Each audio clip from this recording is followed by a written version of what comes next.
Sometimes the people who've sacrificed the most are the ones with the most to give. On Christmas Eve, a father working as a baggage handler watches families missing their holiday dinners because a plane won't start. The mechanics give up. The CEO panics. But Noah Calderon remembers fixing fighter jets before he gave up everything for his son. When he shouts, "I can fix that plane," across the airport, most people laugh.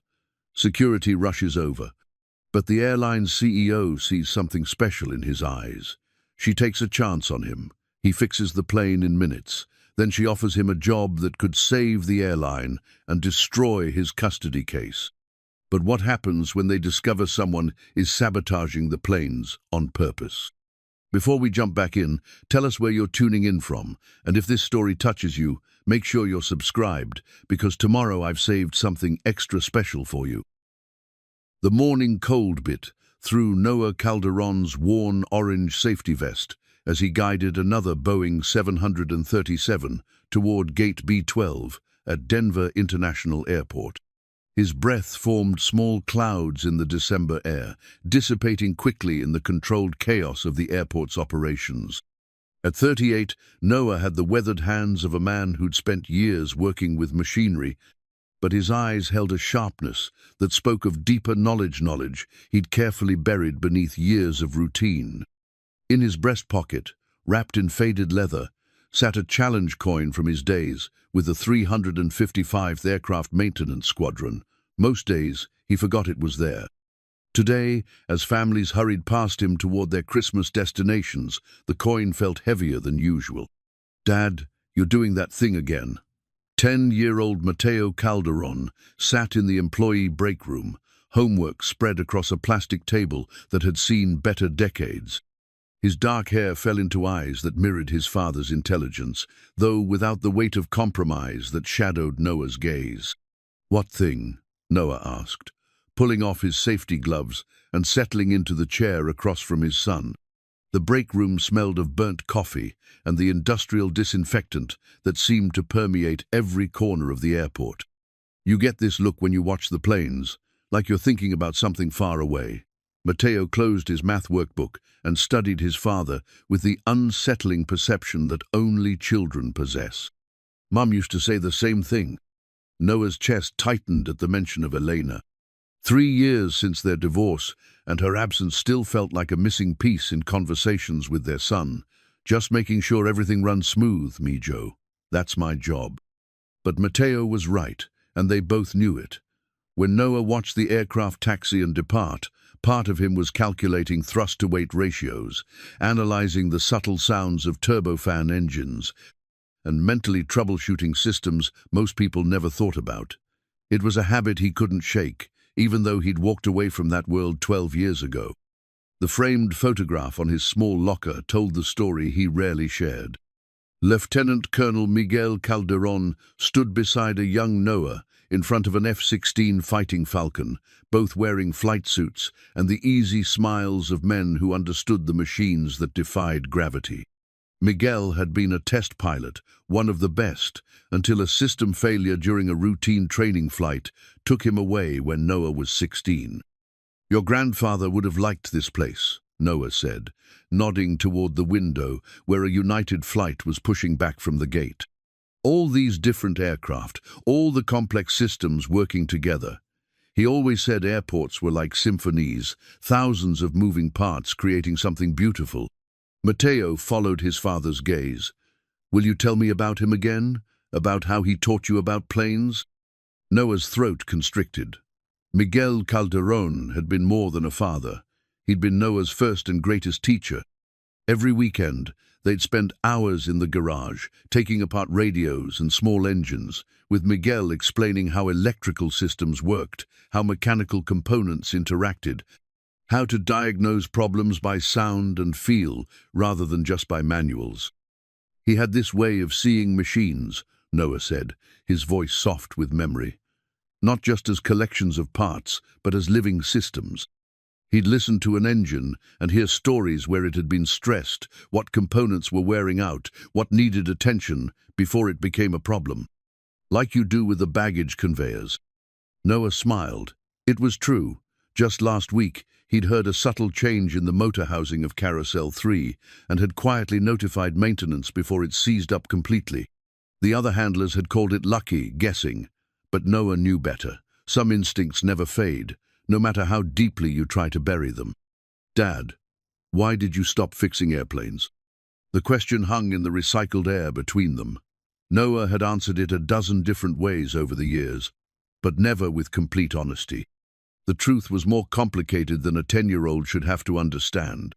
When Elena had gotten pregnant with Mateo, Noah had been 3 years into his aerospace engineering program at Colorado State University, working part-time as an Air Force contractor.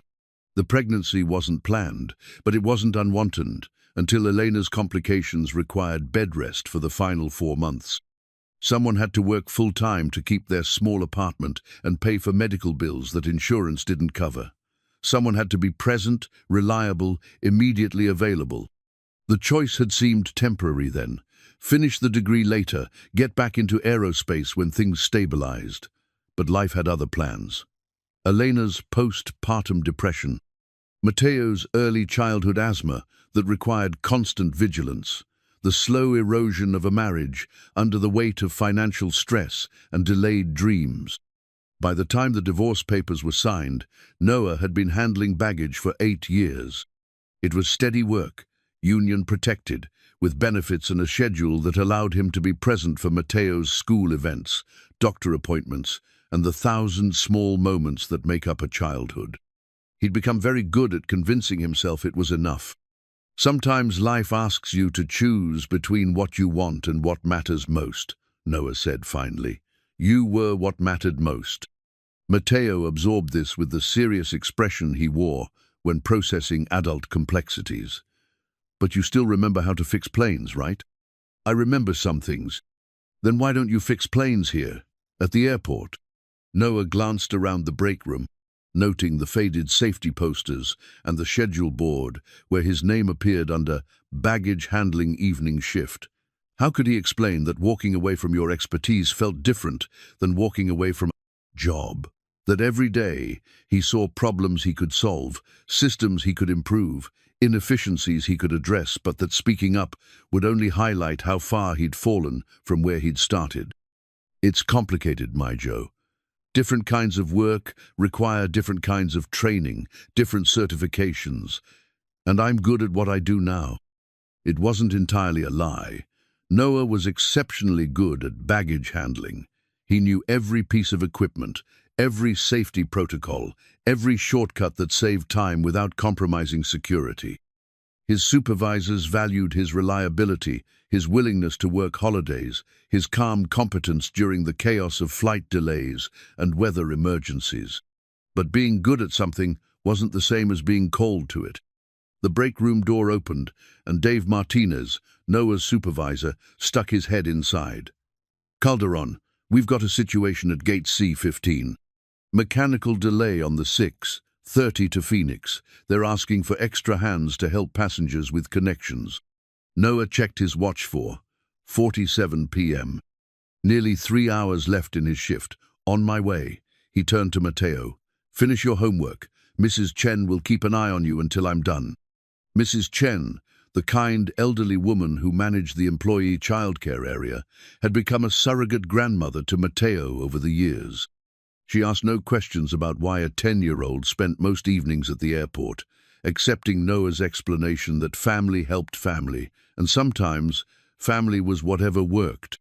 As Noah walked through the terminal toward Gate C-15, he found himself studying the faces of delayed passengers with the empathy of someone who understood disappointment. A young mother bounced a crying toddler while checking her phone repeatedly.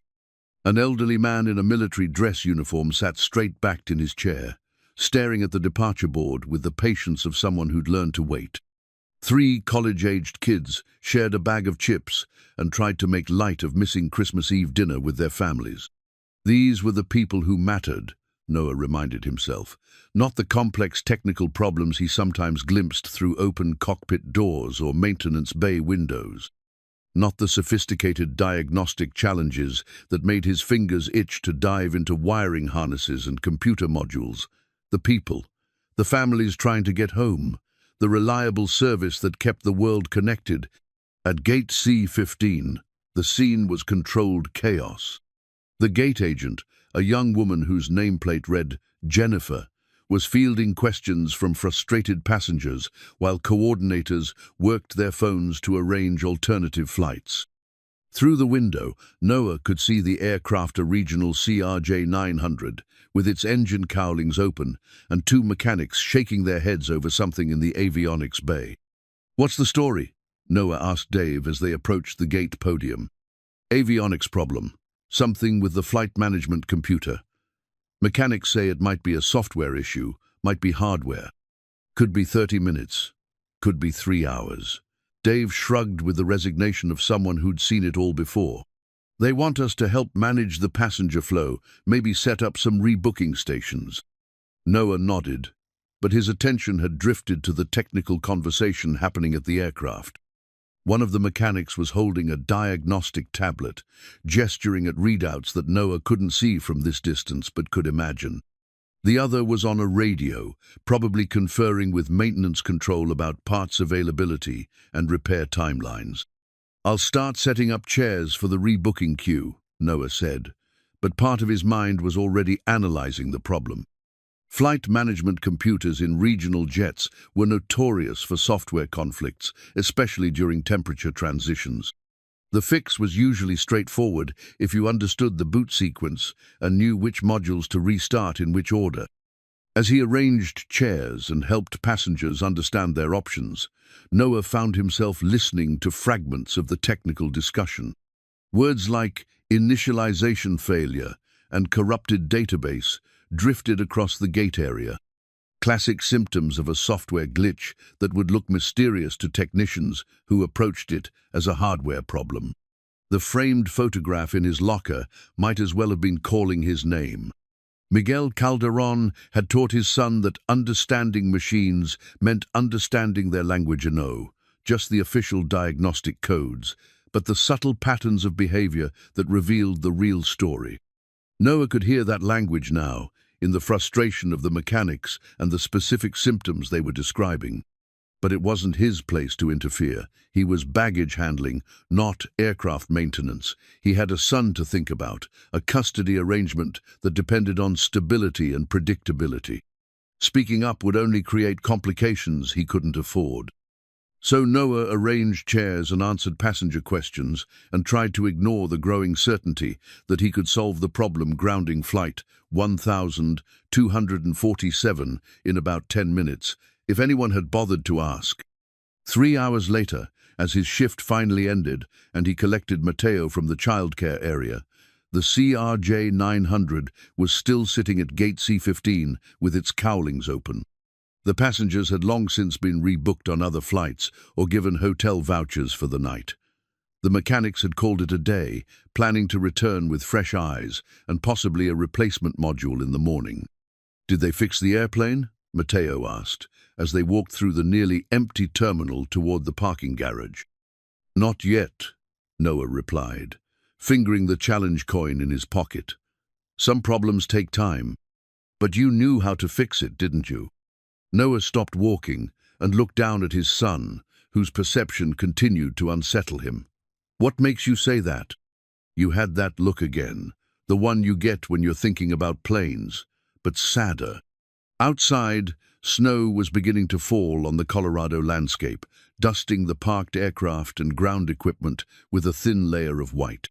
Tomorrow was Christmas Eve, and somewhere a family wouldn't be together because a computer module needed to be reinitialized in the correct sequence. "Sometimes, mijo," Noah said as they reached their aging Honda Civic, "the hardest part about being able to fix something is knowing when it's not your job to try." But as he drove home through the early snowfall, Noah couldn't shake the image of that grounded aircraft, or the sound of passengers learning their Christmas plans had been disrupted by a problem he understood completely. The challenge coin seemed to weigh more with each passing mile, carrying the accumulated weight of 12 years of roads not taken and expertise left unused. Tomorrow would bring new flights, new passengers, and new problems. and Noah would watch it all from the edges, reliable and competent, and safely invisible, while the machines he understood better than most continued their complex dance just beyond his reach. Christmas Eve morning arrived, with the kind of bitter cold that made aircraft systems temperamental and ground crews miserable. Noah clocked in at 6 a.m. to find Denver International Airport already buzzing with holiday travelers, their faces mixing excitement and anxiety in equal measure. The departure boards showed a sea of green, on-time indicators, but Noah had worked enough holiday shifts to know that wouldn't last. By 10 a.m., his prediction proved accurate. The first mechanical delay appeared on the border Southwest flight to Las Vegas with a hydraulic issue, then a United flight to Chicago with a generator problem. Airport operations moved into the controlled urgency that Noah recognized from years of holiday chaos management. He was loading baggage onto Flight 847 to Seattle when the announcement echoed across Concourse B. Ladies and gentlemen, due to a mechanical issue, Mountain Air Flight 293 to Phoenix has been delayed indefinitely. Passengers should remain in the gate area for further updates. Noah glanced toward Gate B-17, where he could see the familiar sight of frustrated travelers gathering around the gate podium. The aircrafter CRJ-700 regional jetsat motionless at the jetway, its auxiliary power unit running but no other signs of life. "Another Christmas Eve special," muttered Jake Hernandez, Noah's loading partner. "That's the third mechanical this morning. Holiday travel's cursed, man." Noah finished securing the cargo net and walked with Jake toward their next assignment. As they passed Gate B-17, he couldn't help but notice the unusual number of people in maintenance uniforms gathered around the aircraft. Two mechanics stood beside an open avionics bay, while a third held what looked like a diagnostic tablet. Their body language spoke of genuine confusion rather than routine troubleshooting. The gate agent, a harried-looking woman in her 50s, was fielding increasingly aggressive questions from passengers. A businessman in an expensive suit was demanding to know why a simple computer problem was taking so long to fix. A young mother held a crying infant while trying to explain to her 6-year-old why they might miss Christmas dinner with Grandma. "Folks, I understand your frustration," the gate agent was saying into her handheld microphone. "Our maintenance team is working diligently to resolve the issue. As soon as we have more information, I'll make another announcement." Noah slowed his pace, his trained ear picking up fragments of conversation between the mechanics. Words like cascade failure and primary bus drifted across the gate area. He found himself analyzing the symptoms without conscious intention, the way his father had taught him to listen to machines. "You coming, Calderon?" Jake called from 20 feet ahead. "We've got the Nashville flight to load." "Yeah, 1 second." Noah lingered near the gate, ostensibly organizing equipment, but actually observing the maintenance situation. The lead mechanic was shaking his head and closing the diagnostic tablet with the frustrated motion of someone who'd run out of ideas. Through the aircraft's open cabin door, Noah could see into the cockpit where the captain and first officer were running through checklists with the methodical patience of professionals who understood that some problems couldn't be rushed. But their repeated attempts to initialize various systems suggested they were encountering the same failures the ground crew was seeing. A new voice cut through the gate area, noise authoritative, female, with the precise diction of someone accustomed to command. "What's the situation, Tom?" Noah turned to see a woman in her early 40s approaching the lead mechanic. She wore a crisp navy blazer over dark slacks, and her bearing suggested management rather than operations. Her auburn hair was pulled back in a practical style, and her eyes moved constantly, taking in details with the rapid assessment of someone who made decisions under pressure. This had to be Victoria Hale, the airline's new CEO. Noah had read about her appointment in the employee newsletter, the first woman to head Mountain Air, brought in from a larger carrier to modernize operations and improve reliability. According to the article, she was spending Christmas week personally observing operations to understand the challenges facing the airline. "It's complicated, Miss Hale," the mechanic replied, his tone respectful but strained. "We've got what looks like a cascade failure in the flight management system. Multiple computers showing fault codes, but the diagnostics aren't making sense. It's like the system is trying to boot up, but can't complete the initialization sequence." Victoria studied the diagnostic tablet the mechanic handed her. Even from a distance, Noah could see her frown deepening as she scrolled through the error codes. "How long to get a replacement FMS unit?" "That's just it, we don't think it's the hardware. All the individual components test good. It's something in the software integration, but we can't isolate it. Could be a corrupted database, could be a timing issue between modules, this kind of problem." The mechanic spread his hands helplessly. "It's above our pay grade." Noah felt his chest tighten. He'd seen this exact failure pattern before, during his contractor days working on military aircraft. The symptoms pointed to a specific type of software conflict that occurred when multiple systems tried to access the same data bus simultaneously during startup. The fix was actually straightforward, a manual reset of the bus priorities, followed by a staged reinitialization of the flight management modules. But he was baggage handling, not aircraft maintenance. Speaking up would create exactly the kind of attention he'd spent 12 years avoiding. Victoria was checking her phone, probably calculating the cascade effects of this delay. "How many passengers?" 137. About half are connections to smaller cities. If we can't get this flight out today, most of them won't make it home until the day after Christmas." The weight of that information settled over the gate area, like a cloud. Noah looked at the faces around him, the crying infant, the elderly couple holding hands and trying to stay patient, the military servicemen in dress blues who'd probably burned, leave time to get home for the holiday. "There has to be something we can do," Victoria said, her voice carrying the frustration of someone who'd built a career on solving problems. "What about calling in a specialist from maintenance control?" "It's Christmas Eve, ma'am.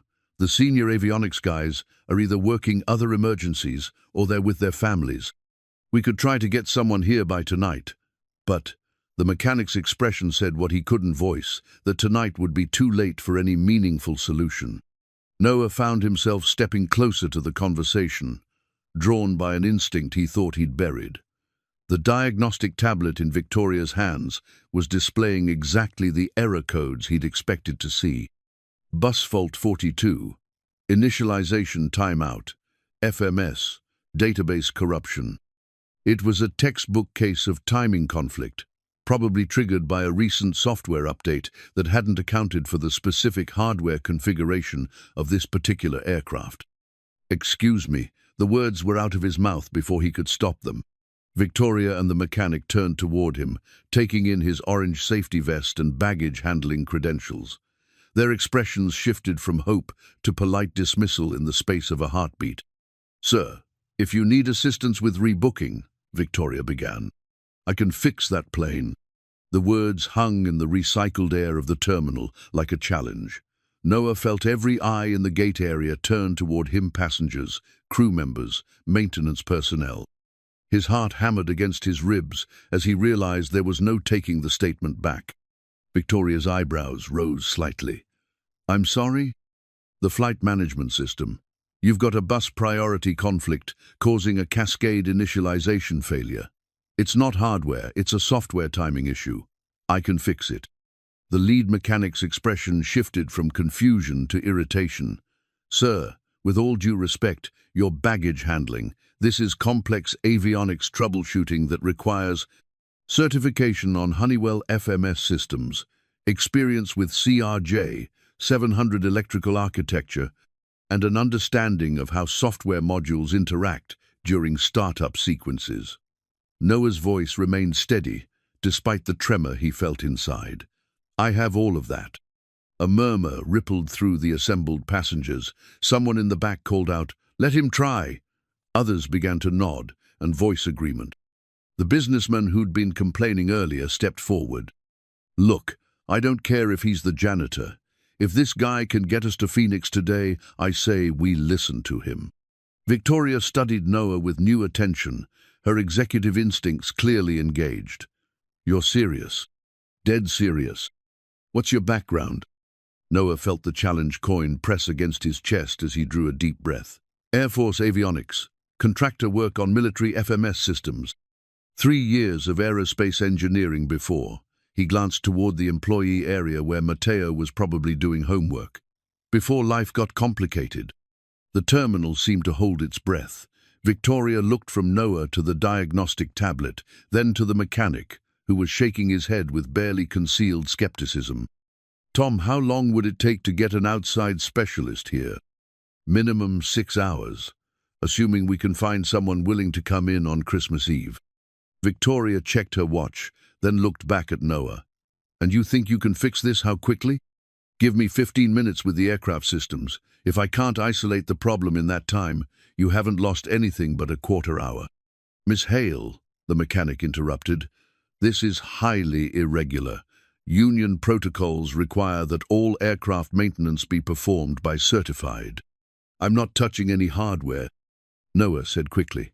This is software troubleshooting, system resets and reinitialization sequences. If I'm wrong about the diagnosis, nothing I do will make the problem worse. Victoria was quiet for a long moment, her eyes moving between the stranded passengers and the grounded aircraft. Noah could almost see her calculating risks, the potential embarrassment of trusting a baggage handler against the certainty of disappointing 137 passengers on Christmas Eve. What do you need? She asked finally. The mechanic's jaw dropped. Ms. Hale, I have to strongly advise. Tom, we've been working this problem for 3 hours with no progress. Mr. Calderon.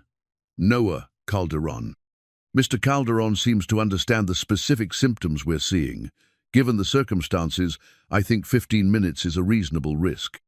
Noah felt his hands start to shake slightly as the reality of the situation hit him. He was about to work on aircraft systems for the first time in over a decade, in front of an audience that included his new CEO and 137 stranded passengers. If he was wrong about the diagnosis, his credibility would be destroyed. If he was right but couldn't execute the fix, the result would be the same. But somewhere in the gate area, a child was crying because Christmas had been disrupted by a problem Noah understood completely. And in his pocket, his father's challenge coin seemed to pulse with the weight of knowledge that demanded to be used. I'll need access to the flight management computer interface and about 10 minutes of quiet to work through the reset sequence, Noah said, and maybe someone to document what I'm doing in case it needs to be repeated. Victoria smiled for the first time since Noah had seen her. Tom, please escort Mr. Calderon to the aircraft. And Tom, get someone to video the procedure. If this works, we're going to want to understand exactly what he did. As Noah walked across the tarmac toward the CRJ-700, he could feel the weight of 137 sets of eyes following his progress. The diagnostic tablet in his hands felt both foreign and familiar, like returning to a language he'd once spoken fluently but hadn't practiced in years. The challenge coin pressed against his chest, with each step carrying the accumulated weight of 12 years of roads not taken and expertise left unused. But for the first time in over a decade, Noah Calderon was walking toward an aircraft not to load baggage or push back from the gate, but to do what he'd always been meant to do. Fix the problem. Get people home. Make the machines sing their proper songs. The aircraft's cabin felt like stepping into a time machine. Noah hadn't been inside a cockpit since his contractor days, but the familiar layout of switches, displays, and system panels triggered muscle memory he'd thought was lost. The captain, a graying man, with the calm demeanor of someone who'd seen every possible emergency, watched with professional curiosity as Noah settled into the jump seat behind the center console. I'm Captain Richards, the pilot said. My first officer, Sarah Chen. We've been cycling through the startup sequence for the past hour with no luck. Noah nodded, accepting the diagnostic tablet from the mechanic. The screen displayed a cascade of error codes that would have looked like hieroglyphics to most people but told Noah a clear story. When did the problem first manifest? During our pre-flight systems check, First Officer Chen replied. Everything powered up normally, but the flight management system wouldn't complete initialization. We've tried multiple restart sequences, even pulled the circuit breakers and reset everything. Classic timing conflict, Noah murmured, scrolling through the error log. The FMS is trying to sync with the air data computer and the navigation database simultaneously, but there's a priority dispute in the data bus architecture. He looked up to find 3 pairs of eyes staring at him with a mixture of hope and skepticism. Through the cockpit window, he could see Victoria Hale standing in the jetway, arms crossed, watching his every move. Beyond her, passengers pressed against the terminal windows, their collective anxiety almost palpable. "Walk me through exactly what happens during startup," Noah said, his fingers already moving across the diagnostic interface with growing confidence. For the next 10 minutes, Noah methodically worked through the system architecture, isolating each component's initialization sequence and identifying the conflict points.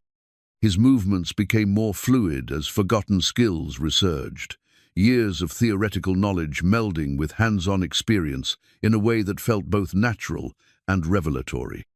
"There," he said finally, pointing to a specific line in the diagnostic code. "Bus priority table corrupted during the last software update. The FMS and ADCS are trying to claim the same data pathway simultaneously. Watch this." Noah's fingers danced across the interface, manually resetting the bus priorities, and then initiating a staged restart sequence, FMS first, followed by navigation systems, then air data computers in precise 15-second intervals. The cockpit displays flickered, went dark, then began illuminating in sequence as each system came online cleanly. "Flight management system initialization complete," the FMS announced in its synthetic voice. "Database current, navigation ready."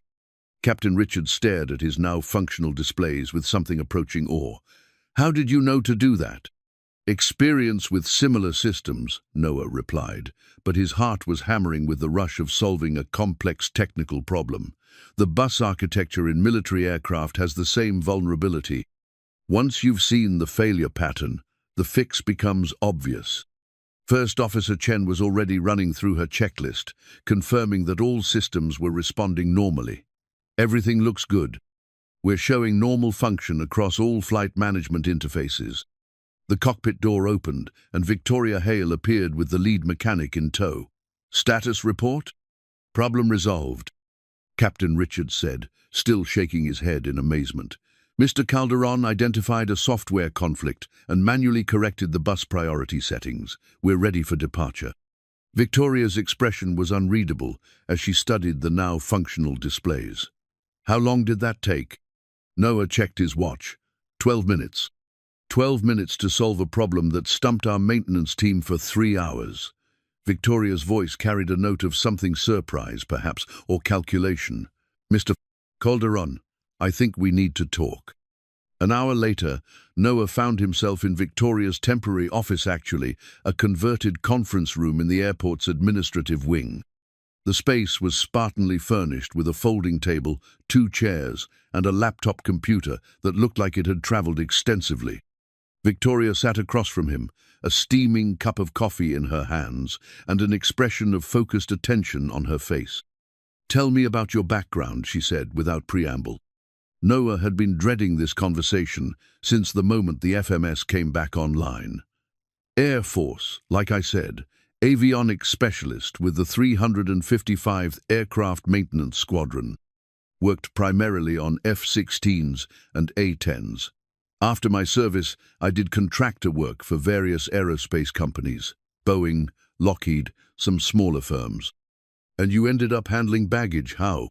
The question hit like a physical blow, forcing Noah to confront the series of compromises that had led him here. Life happened. My son was born, my marriage fell apart, and I needed stable work that would let me be present for him. Baggage handling provided that stability. Victoria leaned back in her chair, studying him with the calculating gaze of someone who made career-defining decisions daily. "What's your current technical certification status?" "Expired." The admission felt like confessing to a crime. I let my FAA certifications lapse about 8 years ago, couldn't justify the renewal costs when I wasn't working in the field. But your knowledge clearly hasn't lapsed. Knowledge doesn't expire, experience doesn't either, apparently. Noah fingered the temporary contractor badge that security had issued him for the aircraft access. The plastic felt substantial in his hands, like a tangible connection to the professional world he'd abandoned. Victoria was quiet for a long moment, her fingers drumming against her coffee cup in a rhythm that suggested rapid mental calculation. "Noah, may I call you Noah? I'm going to be direct with you. Mountain Air is facing some significant challenges." She opened her laptop and turned it toward him. The screen displayed a series of charts and graphs that painted a picture of an airline in crisis. On-time performance was declining, maintenance costs were rising, and customer satisfaction scores were dropping toward industry-low levels. "We've had 17 mechanical delays in the past month alone," Victoria continued, "most of them involving complex systems issues that our current maintenance teams struggle to diagnose efficiently. Problems that should take 30 minutes are taking 3 hours. Problems that should cost hundreds of dollars are costing thousands." Noah studied the data, his engineer's mind automatically looking for patterns and root causes. "Looks like you have a systemic training issue. Modern aircraft systems are becoming more integrated and software-dependent, but many maintenance teams are still approaching problems with hardware-focused thinking." "Exactly." Victoria's voice carried the satisfaction of someone who'd found a kindred, analytical spirit. "We need people who understand both the legacy mechanical systems and the modern software integration, people who can bridge that gap." Noah felt a familiar stirring in his chest, the excitement of a complex problem that demanded innovative solutions. But reality quickly reasserted itself. "That sounds like a fascinating challenge, but I'm not sure how it relates to me. I'm baggage handling, remember? What if you weren't?"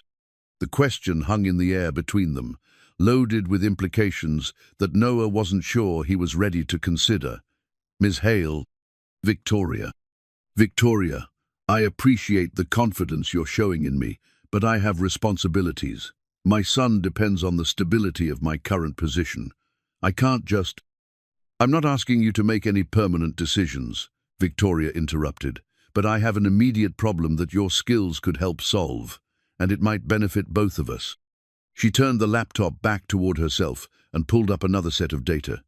"We're facing a potential fleet-wide software issue, similar to what you just fixed, but affecting multiple aircraft types across our entire operation. Our IT department thinks it's related to a recent update to our flight management software, but they can't isolate the specific problem." Noah leaned forward despite himself. "How widespread?"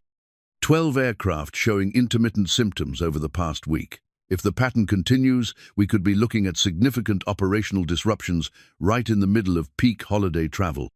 The FAA is already asking questions about our reliability metrics. The implications were staggering.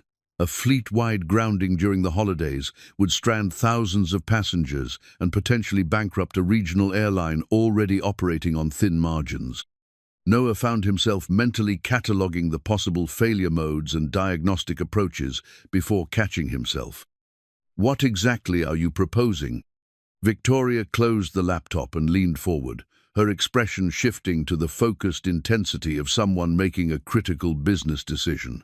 "A consulting contract. 24 hours to help us identify and resolve the fleet issue.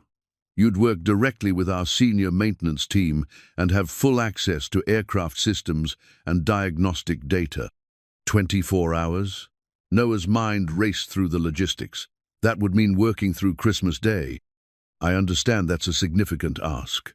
But Noah, if we can't solve this problem quickly, we're looking at the possibility of grounding our entire fleet.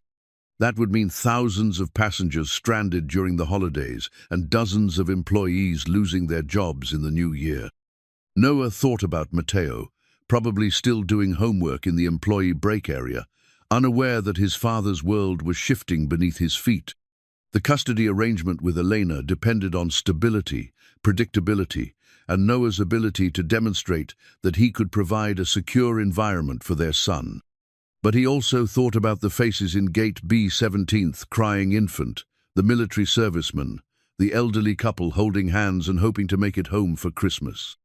How many similar faces would be disappointed if Mountain Air's fleet went down? What would the compensation be?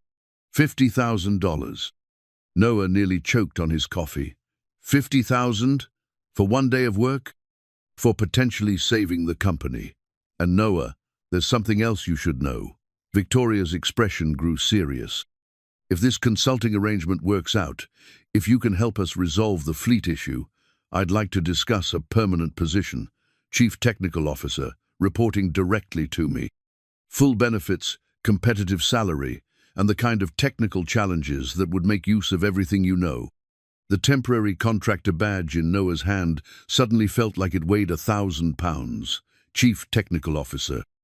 A title that represented everything he'd walked away from 12 years ago, everything he'd convinced himself he didn't want anymore. I need to think about this, Noah said, his voice barely steady. Of course. But Noah, I need an answer by tomorrow morning. Christmas Day or not, we can't afford to wait much longer. As Noah walked back through the terminal toward the employee break area, his mind churned with possibilities and complications. The badge in his pocket felt like a tangible symbol of a crossroads-zone path leading back to the stable, predictable life he'd built around Matteo's needs. The other toward the kind of professional challenge he'd thought was permanently beyond his reach. Matteo looked up from his homework as Noah approached, his perceptive eyes immediately noting his father's troubled expression. "Dad, you look different. Did something happen?" Noah settled into the chair across from his son, struggling to find words for a conversation he'd never expected to have. Something unexpected came up at work today. An opportunity. What kind of opportunity? The kind that could change things for us, maybe make things better, maybe make them more complicated. Matteo closed his workbook and studied his father with the unsettling perception that had become familiar over the years. It's about fixing airplanes, isn't it? How did you... You have that look again, but different this time, less sad. Noah reached across the table and took his son's hand. "Mijo, what would you think if Dad had a chance to go back to working on airplanes? It would mean some changes, some uncertainty, but it might also mean better opportunities for both of us." Matteo was quiet for a long moment, processing the implications with the seriousness of a child who'd learned early that life required difficult choices. "Would you be happier?" he asked finally. The question cut straight to the heart of everything Noah had been avoiding for 12 years. Would he be happier? Or had he become so comfortable with compromise that he'd forgotten what fulfillment felt like? "I think I might be," Noah admitted, "but only if it doesn't hurt what we have together. You're still the most important thing in my life." "Then maybe you should try," Matteo said, with the simple wisdom that only children possess. "Grandpa always said you were meant to fix airplanes. Maybe it's time to listen to him." As Noah looked at his son, this remarkable child, who'd shaped every decision of the past decade, he felt the temporary contractor badge pressing against his chest like a promise. Tomorrow would bring new challenges, new choices, and the possibility of reclaiming a piece of himself he'd thought was permanently lost. But tonight, he was still a baggage handler with a son to raise and a life built on careful compromises. The question was whether he had the courage to risk everything safe and predictable for the chance to soar again. Christmas morning arrived, grey and cold, with the kind of overcast sky that made airport operations feel even more industrial than usual. Noah stood in his small kitchen, staring at his phone and the text message from Victoria that had arrived at 6 a.m. "Decision time. Fleet showing 3 more incidents overnight. Need you here by 8, if you're in." Matteo sat at their small dining table, quietly eating cereal while watching his father wrestle with a choice that would reshape their lives. The boy had inherited his father's ability to read situations, and the tension in the apartment was as thick as the coffee Noah wasn't drinking. "You're scared," Matteo observed, not looking up from his bowl. "Terrified," Noah admitted. There was no point in hiding his uncertainty from a child who saw through pretense like it was glass. Mom called last night. Noah's spoon clinked against his mug. Elena rarely called on holidays, preferring to maintain the carefully negotiated boundaries of their shared custody arrangement. What did she say? She heard about you fixing the airplane. It's on the news. Mateo pulled out his phony a basic model Noah had reluctantly provided for safety. Reason San showed his father a local news website. The headline read, "Baggage handler saves Christmas flight with quick thinking." The article was brief but accurate, describing how an airport employee had diagnosed and resolved a complex technical problem that had stumped certified mechanics. Noah's name was mentioned, along with his background as a former Air Force avionics specialist. The piece concluded with speculation about whether this represented a broader skill gap in the aviation maintenance industry. "Mom said she was proud of you." The words hit Noah like a physical blow. Elena had been many things during their marriage's abortive. Frustrated, understanding, resentful but proud hadn't been one of them toward the end. She'd watched him choose financial security over professional fulfillment, stability over ambition, and had grown increasingly distant as he'd settled into what she called playing it safe. She also said that if you want to try something new, she won't fight you in court about it. Noah sat down hard in the chair across from his son. She said that maybe it was time for you to stop being afraid of your own talents. The handwritten diagnostic notes in Mateo's school notebook lay open beside his serial bold-crude sketches of aircraft systems that Noah had drawn while helping with a science project about flight. They'd used the notebook because Noah didn't have proper engineering paper at home, hadn't needed it for years. But the diagrams were precise, detailed, showing the interconnections between hydraulic, electrical, and flight control systems with the clarity of someone who understood machines at their deepest level. "Are you going to take the job?" Mateo asked. "It's not exactly a job. It's a consulting contract, one day to help solve a technical problem." After that, Noah spread his hands, unsure how to explain the complexity of the situation to a 10-year-old. But it could become a job. It could, or it could be a disaster that ruins everything stable we've built. Mateo pushed his notebook toward his father, pointing to one of the sketches, a cross-section of a turbofan engine with carefully labeled components. "You drew this without looking anything up. You knew where every part went, how everything connected.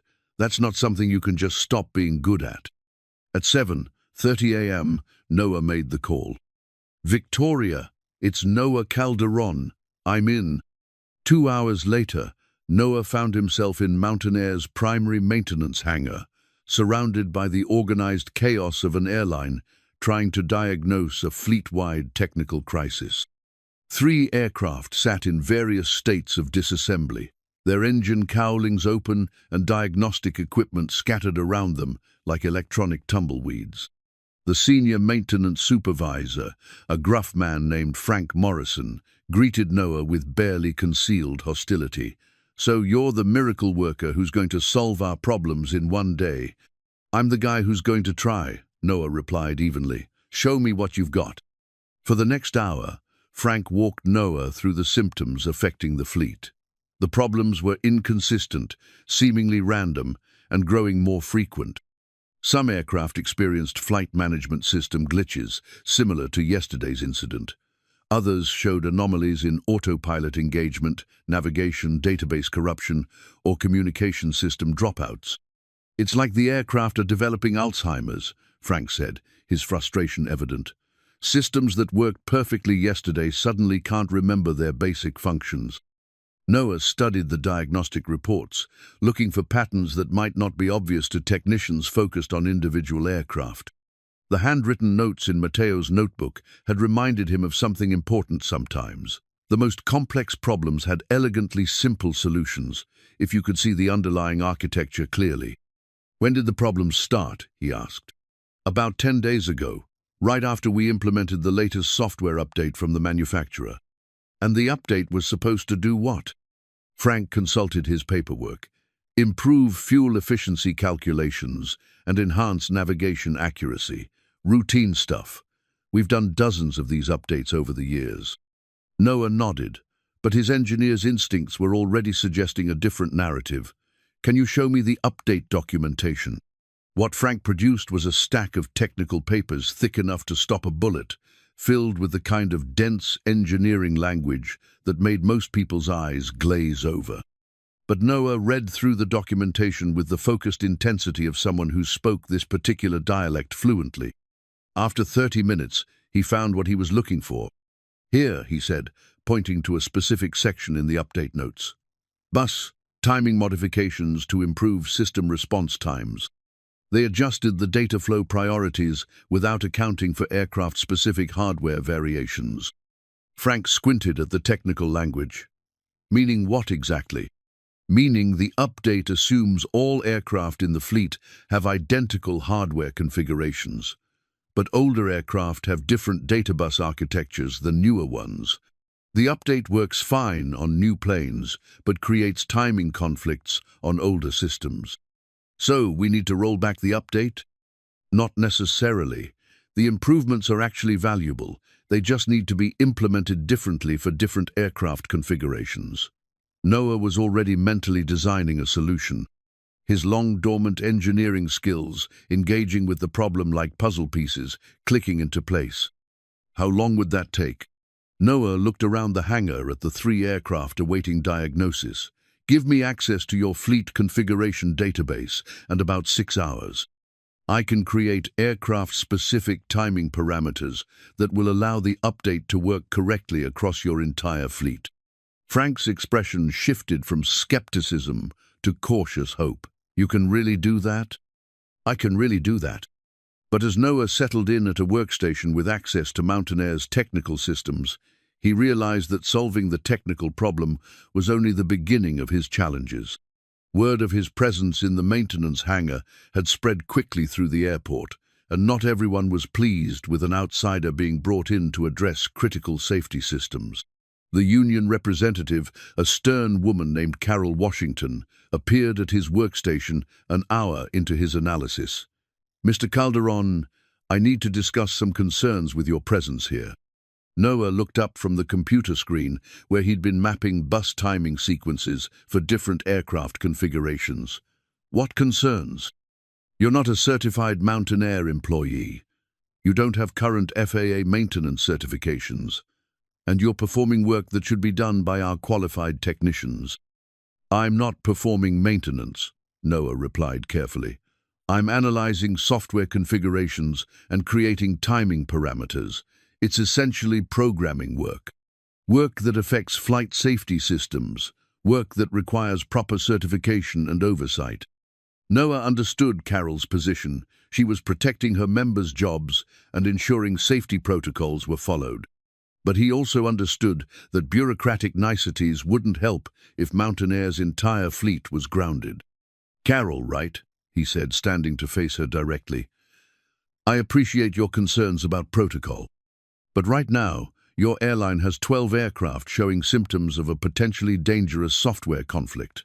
If we can't resolve this quickly, the FAA might ground the entire fleet as a safety precaution. That's exactly why this work should be done by certified professionals following established procedures. Your certified professionals have been working on this for 10 days with no progress, Noah pointed out. Sometimes you need someone with a different perspective.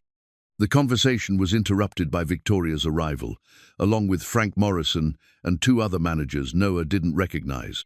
Victoria's expression was tense, and she carried herself with the controlled urgency of someone dealing with a crisis.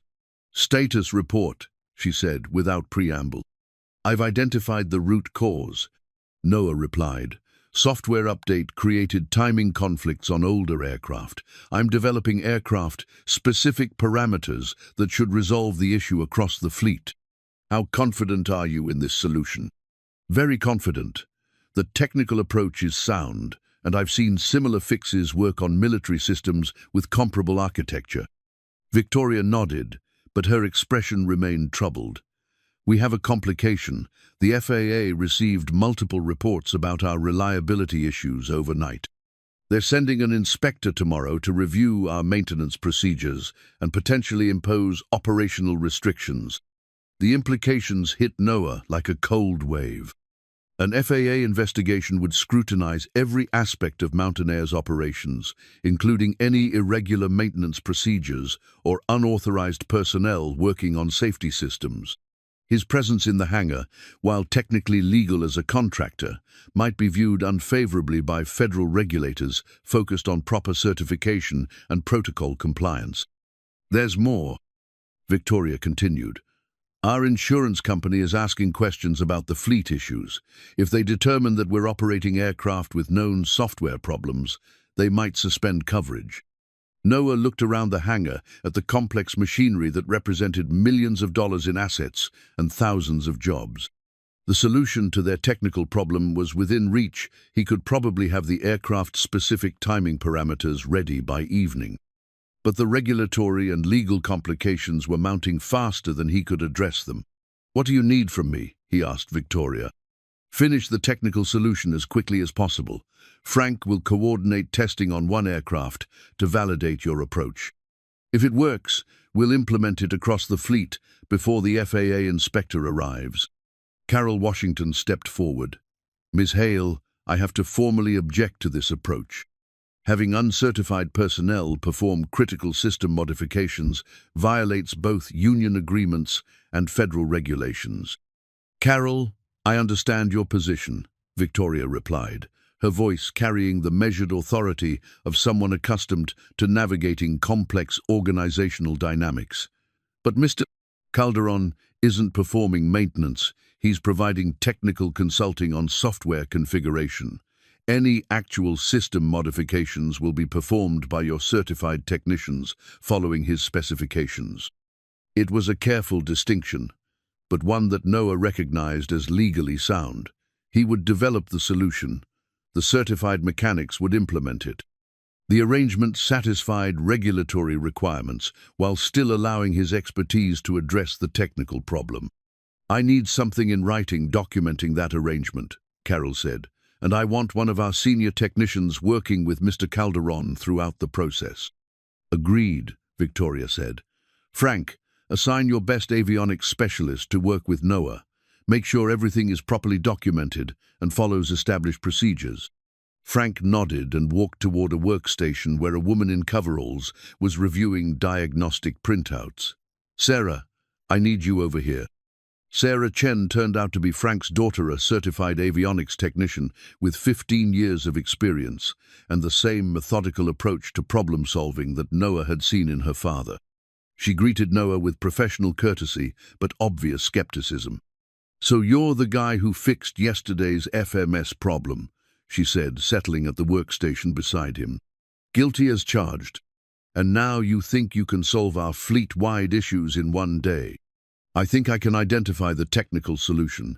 Implementing it across 12 aircraft will require a team effort." Sarah studied the diagnostic data NOAA had compiled, her expression gradually shifting from skepticism to interest. "You're saying the software update is causing bus timing conflicts on older aircraft?" "Exactly. The update assumes uniform hardware configurations, but your fleet has 3 different avionics architectures spanning 15 years of aircraft evolution." "That actually makes sense," Sarah admitted. "We've noticed that the newer 700 series aircraft aren't showing problems, while the older 200s and 500s are having multiple issues." For the next 2 hours, NOAA and Sarah worked together to map the specific timing requirements for each aircraft configuration. The collaboration was surprisingly smooth. Sarah's practical knowledge of Mountain Air's specific systems complemented NOAA's theoretical understanding of the underlying software architecture. As they worked, NOAA found himself remembering why he'd fallen in love with aviation technology in the first place. The elegant complexity of modern aircraft systems, the way multiple computers and sensors work together to enable flight, the satisfaction of diagnosing and solving problems that kept people connected across vast distances, it all felt like returning to a language he'd once spoken fluently. "Got it," Sarah said finally, reviewing the timing parameters NOAA had calculated for the 200 series aircraft. These settings should eliminate the bus conflicts while preserving the efficiency improvements from the update. Ready to test. Sarah looked at her father, who had been monitoring their progress with growing optimism. Frank nodded toward the nearest aircrafter CRJ-200 that had been showing intermittent FMS problems for the past week. Let's see if your theory works in practice. The next hour passed in a blur of technical precision and growing excitement. Sarah implemented Noah's timing parameters while he monitored system responses, and Frank documented every step of the process.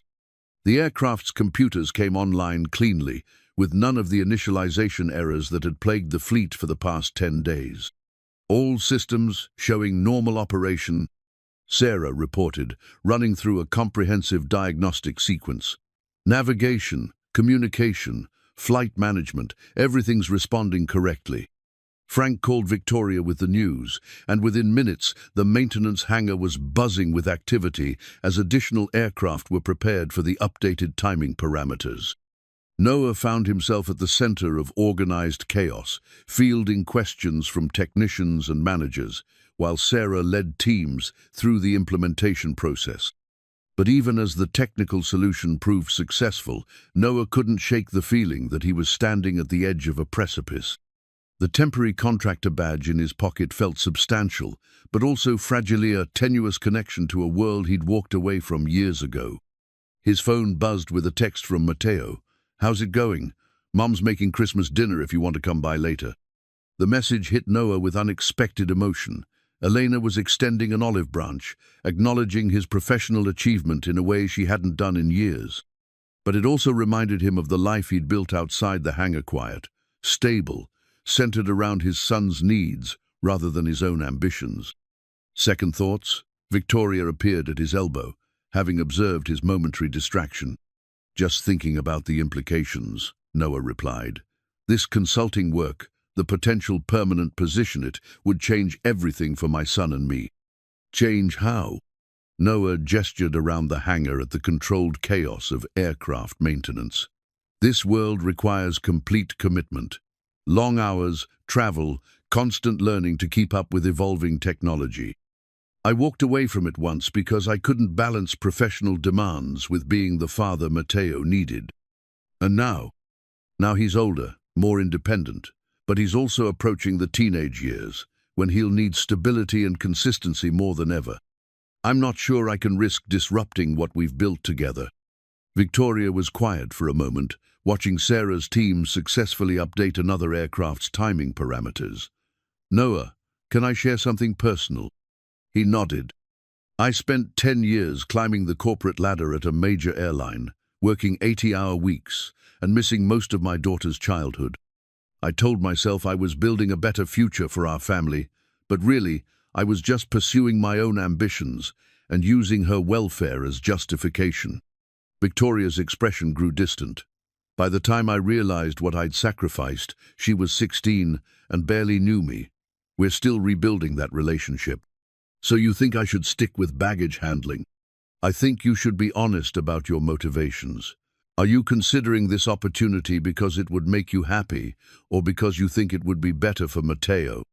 "Because, in my experience, children benefit more from having parents who are fulfilled and engaged than from having parents who are safely miserable." Before Noah could respond, Frank Morrison approached with news that would complicate everything further. "Noah, we just got word from the FAA inspector. She's arriving tonight instead of tomorrow. Wants to review all maintenance activities performed in the past 48 hours, including any consulting work done by outside contractors." The temporary contractor badge in Noah's pocket suddenly felt like evidence in a criminal investigation. Everything he'd accomplished in the past day would be scrutinized by federal regulators focused on proper certification and protocol compliance. "What does that mean for the fleet modifications?" Noah asked. "It means we need to have everything documented perfectly before she arrives," Frank replied. "Every timing parameter change, every diagnostic test, every procedural step. If there are any irregularities, she could ground the entire fleet pending a full investigation." As evening approached and the maintenance teams worked feverishly to complete the fleet updates, Noah realized that his 24-hour consulting contract had evolved into something much larger and more complex. The technical problem was solved, but the regulatory, legal, and personal implications were just beginning to unfold. The handwritten diagnostic notes in Mateo's notebook had started this journey, but where it would end remained entirely uncertain. The FAA inspector arrived at 9 p.m. on Christmas Day, carrying a briefcase that looked substantial enough to contain the regulatory fate of Mountain Air's entire operation. Inspector Janet Rodriguez was a woman in her 50s with steel-gray hair and the methodical demeanor of someone who had built a career on finding problems that others preferred to overlook. Noah watched from the maintenance office as Victoria greeted the inspector at the hangar entrance, their conversation too distant to hear but clearly tense. Frank Morrison stood nearby with a stack of documentation thick enough to serve as a phone book, while Sarah Chen made final checks on the aircraft systems they'd updated throughout the day. Nervous? Carol Washington appeared beside Noah, her earlier hostility replaced by something approaching concern. Terrified, Noah admitted.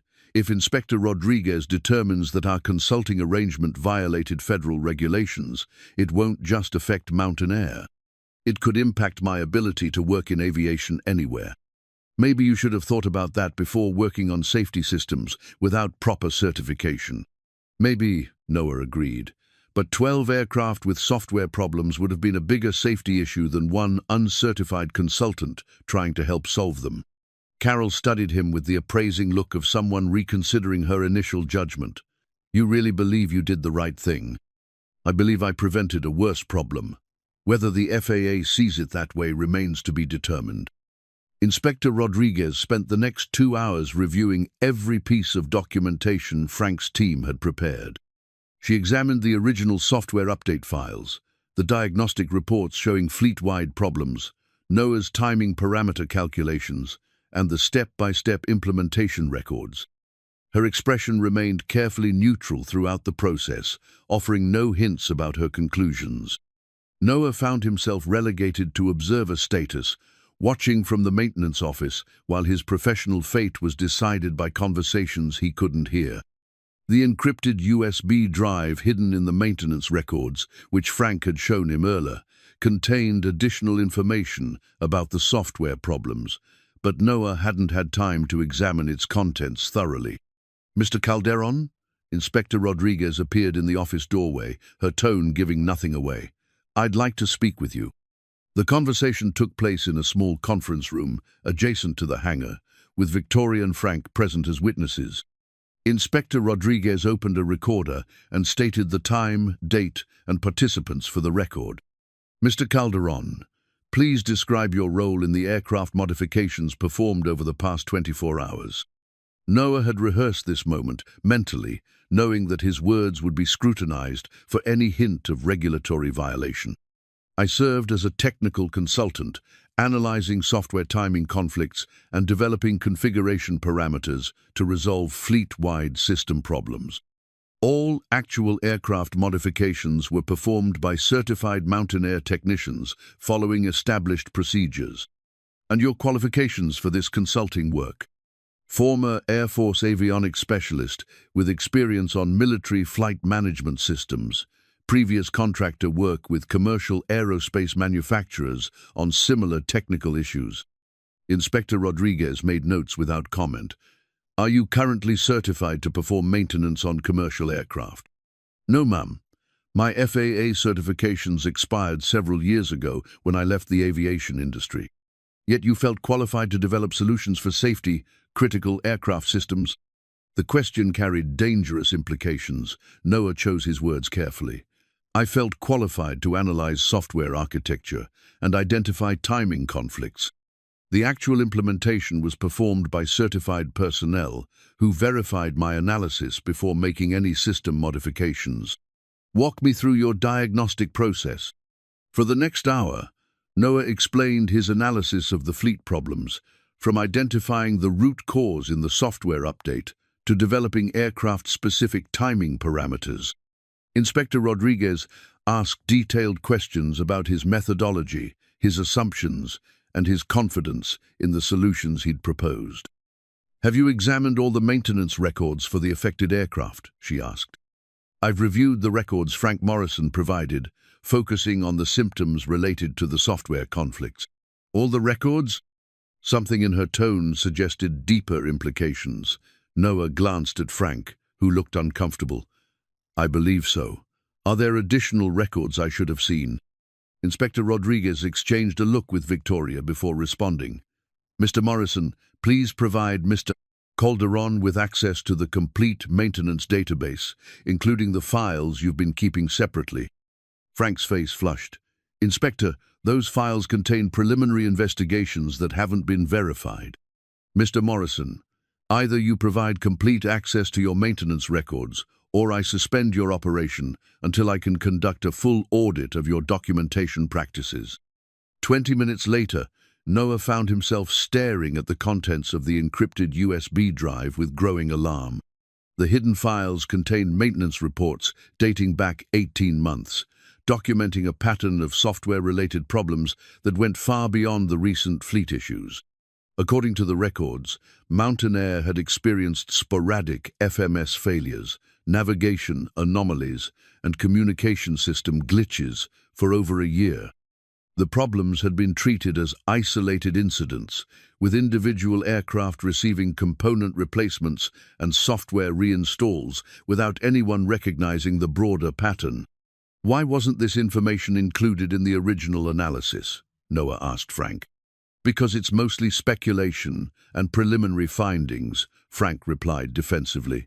"We couldn't prove a connection between the older incidents and the recent problems." But Noah could see the connections clearly now, studying the data with the pattern recognition skills his father had taught him decades ago. The older problems showed the same underlying signatures as the recent fleet issues, suggesting that the software conflicts had been building gradually over time. More disturbing was the discovery that several of the older incidents had involved near-miss situations where navigation errors or communication failures had created potentially dangerous conditions that were resolved only by pilot intervention. "Inspector Rodriguez," Noah said, his voice tight with concern, "I think we have a bigger problem than anyone realized." What Noah had uncovered suggested that the recent software update hadn't created the timing conflicts, it had simply made them more frequent and obvious. The underlying problems had been present for months, creating intermittent safety issues that hadn't been recognized as part of a systemic pattern. "How much bigger?" Inspector Rodriguez asked. Noah studied the maintenance records, mentally mapping the progression of problems across the fleet. "Based on this data, I'd estimate that Mountain Air has been operating with compromised flight management systems for at least 18 months. The recent update didn't cause the problems it revealed them." Victoria's face went pale. "What are you saying?" "I'm saying that your airline has been experiencing systematic software failures that created potential safety risks. The failures were infrequent enough to be dismissed as random malfunctions, but consistent enough to represent a pattern that should have been investigated." Inspector Rodriguez closed her recorder with a decisive click. "Ms.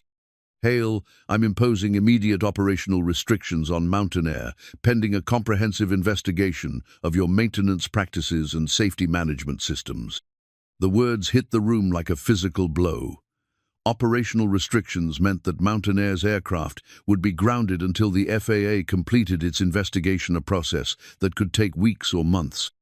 For a regional airline, already operating on thin margins, such restrictions would be financially catastrophic. "Inspector, surely we can work out some arrangement that allows limited operations while addressing your concerns," Victoria said, her executive composure beginning to crack. "The scope of the safety issues described by Mr. Calderon requires a thorough investigation. I cannot allow aircraft to continue operating when there may be systematic problems affecting flight safety systems." Noah felt the weight of responsibility settle on his shoulders like a physical burden.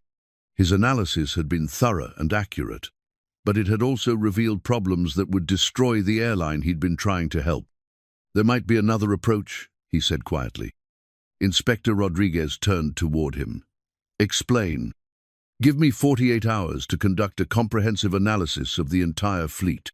If I can identify all affected aircraft and develop verified solutions for each system configuration, would you consider allowing limited operations under enhanced monitoring?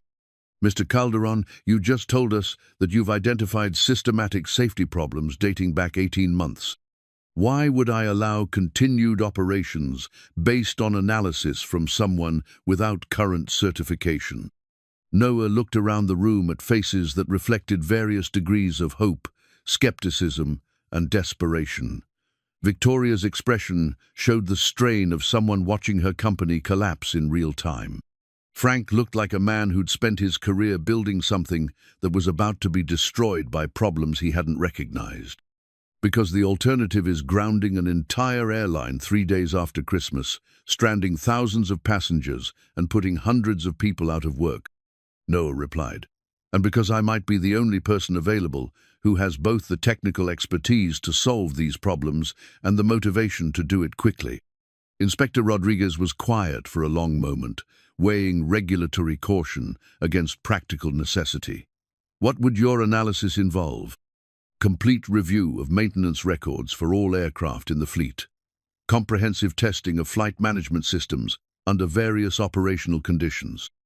Development of aircraft-specific solutions that address both the recent problems and the underlying issues revealed in the historical data. In 48 hours? With the right team and unrestricted access to aircraft and systems, yes. Inspector Rodriguez looked at Victoria. Ms. Hale, are you willing to accept Mr. Calderon's analysis as the basis for your continued operations? If it keeps our aircraft flying and our passengers safe, absolutely. Then I'll give you 48 hours. But Mr. Calderon, if your analysis is incomplete or inaccurate, the consequences will extend far beyond Mountain Air's operations.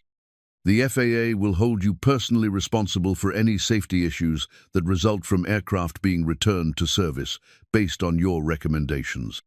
As the meeting broke up and Inspector Rodriguez departed for her hotel, Noah found himself alone in the conference room with the encrypted USB drive and the growing realization that he'd just committed to the most complex technical challenge of his career. 48 hours to analyze 18 months of problems across a 12-aircraft fleet. 48 hours to develop solutions that would satisfy federal regulators focused on safety above all else. 48 hours to prove that a former baggage handler could indeed bridge the gap between complex technical problems and practical solutions. The challenge coin in his pocket seemed to pulse with the accumulated weight of his father's expectations and his son's faith in his abilities. But for the first time since this journey began, Noah wasn't sure that faith was justified. Outside the hangar, snow was beginning to fall again on the Colorado landscape, dusting the grounded aircraft with a thin layer of white that made them look fragile and earthbound. Soon, those aircraft would either return to the sky based on his analysis or remain grounded as monuments to problems he'd helped reveal but couldn't solve. The next 48 hours would determine not just Mountain Air's future, but Noah's own understanding of what he was truly capable of achieving. The next morning arrived with the kind of brittle clarity that follows a sleepless night. Noah sat in the employee break room at 5 a.m., surrounded by printouts of maintenance records and laptop computers displaying diagnostic data, while Mateo slept on a makeshift bed constructed from couch cushions and airline blankets. His son had insisted on staying at the airport through the night, claiming he wanted to help, but really understanding that his father needed the comfort of familiar presence during the most challenging work of his life.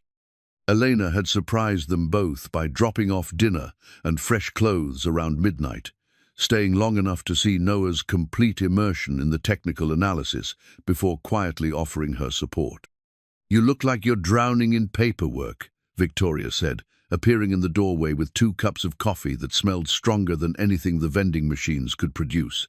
18 months of maintenance records across 12 aircraft, Noah replied, accepting the coffee gratefully. Every component replacement, every software update, every anomaly report.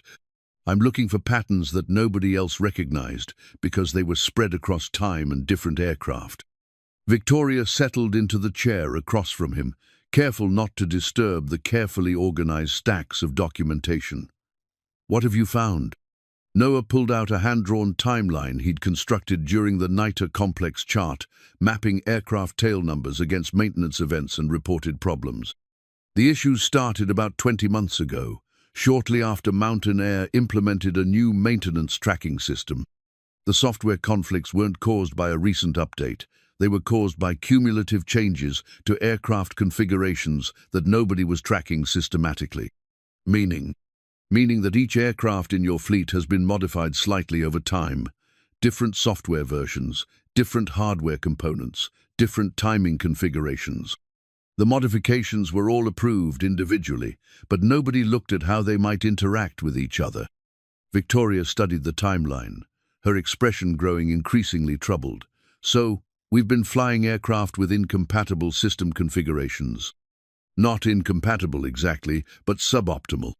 The systems work most of the time, but under certain conditions, specific combinations of altitude, temperature, and workload, they create conflicts that manifest as the failures we've been seeing. Noah pointed to specific entries on his timeline. Look at this pattern. Aircraft with older flight management systems show problems primarily during winter operations at high-altitude airports. Aircraft with newer systems show problems during heavy traffic conditions when multiple navigation systems are active simultaneously. That's remarkably specific. It's also completely predictable once you understand the underlying architecture. Noah felt the familiar excitement of solving complex puzzles, the same sensation he'd experienced as a child working alongside his father in the garage. The problems aren't random, they're the logical result of system configurations that were never designed to work together. Victoria was quiet for a moment, absorbing the implications. If you're right, then we've been treating symptoms instead of causes for almost 2 years. Exactly, and Inspector Rodriguez was correct to be concerned. Some of these configuration conflicts do represent potential safety risks. Noah pulled out another document, his father's old flight logbook, which he'd retrieved from home during a brief break around 2 a.m. The leather-bound book contained detailed notes about aircraft systems and maintenance procedures from Miguel Calderon's years as a test pilot. My father died in a crash caused by a flight management system failure, Noah said quietly. I never understood the technical details until last night. Victoria's expression shifted to one of careful attention. What did you discover? Noah opened the logbook to a page marked with a faded bookmark. He was flying a prototype aircraft with a new navigation system that hadn't been properly integrated with the existing autopilot software. The system worked perfectly during normal operations, but under specific stress conditions, it created a control conflict that the pilots couldn't resolve. The same type of problem you're seeing in Mountain Air's fleet. The same underlying issue, incompatible system configurations that create unpredictable failures under stress conditions. Noah's voice carried the weight of 20-year-old grief, finally finding resolution.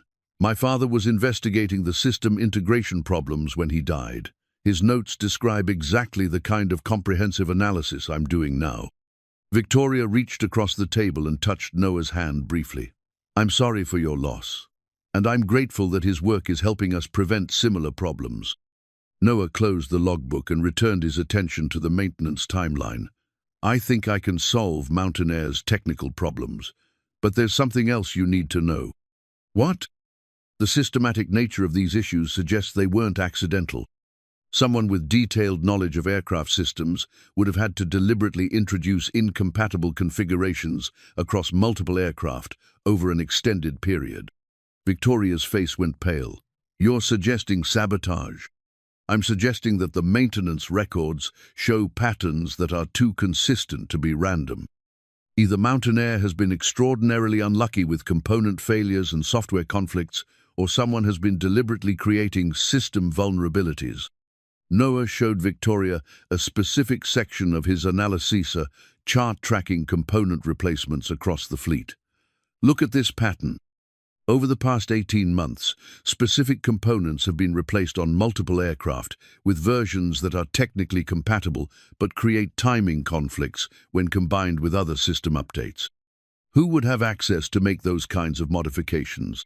Someone with maintenance authorization, detailed knowledge of aircraft systems, and access to parts inventory. Probably someone inside Mountain Air who understood how to create problems that would look like random failures. Victoria was quiet for several minutes, studying the documentation with the focused intensity of someone whose world was shifting beneath her feet. If you're right, then we're dealing with more than technical problems. We're dealing with deliberate sabotage aimed at destroying the airline. Or at destroying confidence in your leadership, Noah suggested. You're the new CEO. If the fleet problems get bad enough, the board might decide you're not the right person to lead the company. That's a serious accusation. It's a serious pattern in the data. Victoria stood and walked to the window overlooking the maintenance hangar, where crews were preparing aircraft for Noah's comprehensive testing program. What do you need to prove your theory? Access to personnel records for everyone with maintenance authorization, detailed review of parts procurement and installation procedures, and about 12 more hours of analysis to map the specific system modifications. You'll have whatever you need. Noah looked at his sleeping son, curled up on the makeshift bed with the innocent trust of a child who believed his father could solve any problem. Victoria, if I'm right about the sabotage, then solving the technical problems won't be enough. Whoever's been creating these system conflicts will just find new ways to cause problems. Then we'll have to identify them and stop them. And if we can't? Victoria's expression hardened with the determination of someone who hadn't climbed to the CEO level by backing down from difficult challenges. Then we'll protect the airline and our passengers by whatever means necessary. For the next 6 hours, Noah immersed himself in the most complex forensic analysis of his career. Using techniques his father had taught him, and knowledge gained through years of aircraft maintenance, he systematically traced every system modification across Mountain Air's fleet. The pattern that emerged was both elegant and disturbing. Someone with intimate knowledge of aircraft systems had been introducing subtle incompatibilities that would create problems months or years after installation. The modifications were technically legal and individually harmless, but when combined across multiple aircraft, they created the systematic failures that had brought Mountain Air to the edge of regulatory shutdown. More importantly, Noah identified the specific maintenance authorizations used for each problematic modification. The pattern pointed to a single individual with high-level access to aircraft systems and detailed knowledge of how to create delayed failures. "I know who's been sabotaging your aircraft," Noah told Victoria when she returned to check on his progress. "Who?" Noah showed her a maintenance authorization log that he'd cross-referenced with the timeline of system modifications. "Richard Banning, your Director of Maintenance Operations.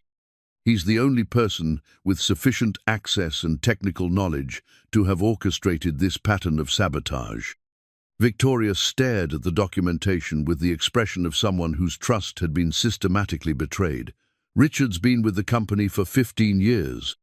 He was one of the people I relied on most when I took over as CEO, which would make him the perfect person to undermine your leadership by creating problems that made the airline look incompetent under your management."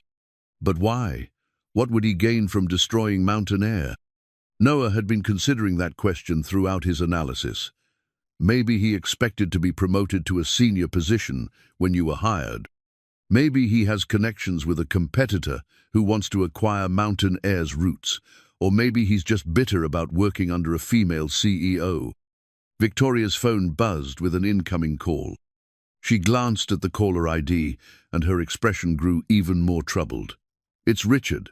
He's asking about the status of our analysis and whether the aircraft will be cleared for operations today." "Perfect timing," Noah said grimly.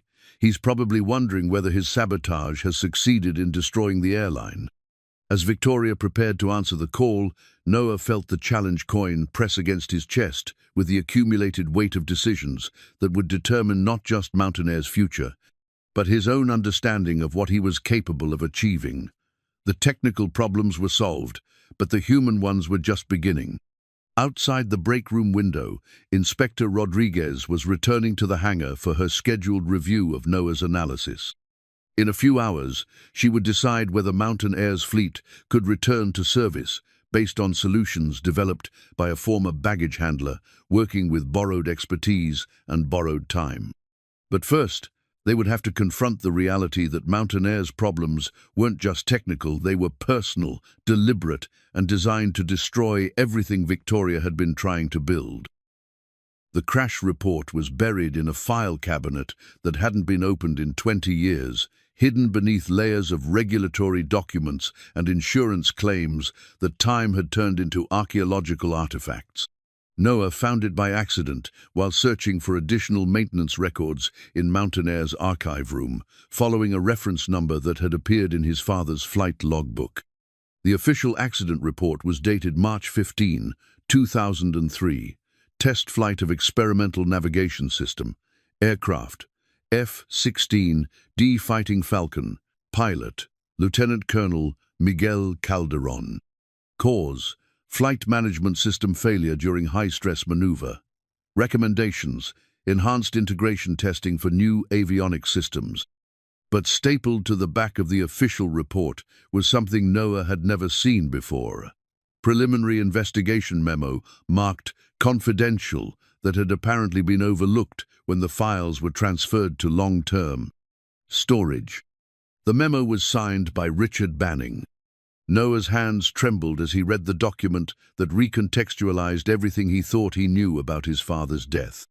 According to Banning's preliminary findings, the flight management system failure hadn't been a random malfunction or integration error. It had been the result of deliberately modified software designed to create failures under specific operational conditions. Sabotage, Noah whispered to the empty archive room. The memo detailed Banning's investigation into suspicious code found in the experimental navigation system code that shouldn't have been present and served no functional purpose except to create timing conflicts during high-stress flight operations. Banning had recommended a full criminal investigation, but according to handwritten notes in the margin, his findings had been dismissed by senior officials who preferred to attribute the crash to pilot error and system complexity. Noah photographed every page of the document with his phone, his mind racing through implications that stretched back 2 decades. If Banning had been investigating sabotage in 2003, then the current problems at Mountain Air weren't Richard's first encounter with deliberately modified aircraft systems. But why would Banning investigate sabotage and then later become a saboteur himself? The contradiction didn't make sense unless... Noah, Victoria's voice echoed through the archive room. Inspector Rodriguez is asking for you. She wants to review your analysis before making her decision about the fleet.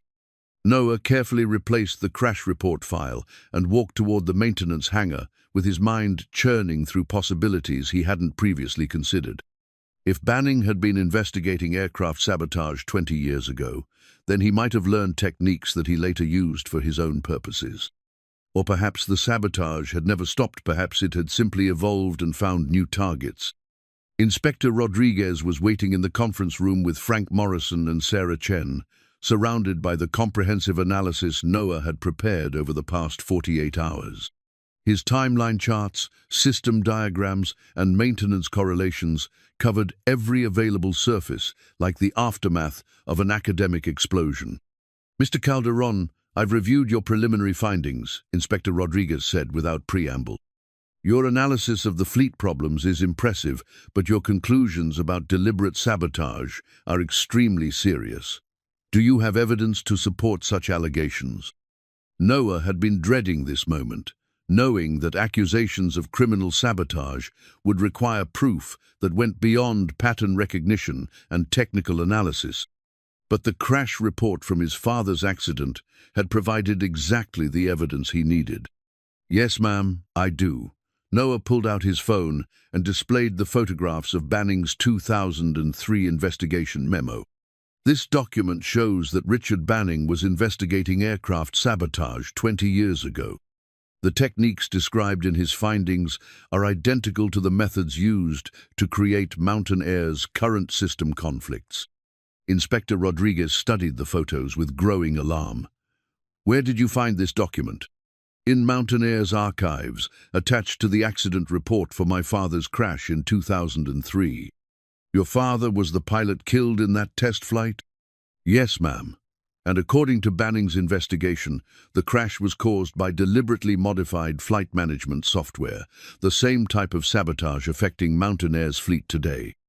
The room fell silent as the implications sank in.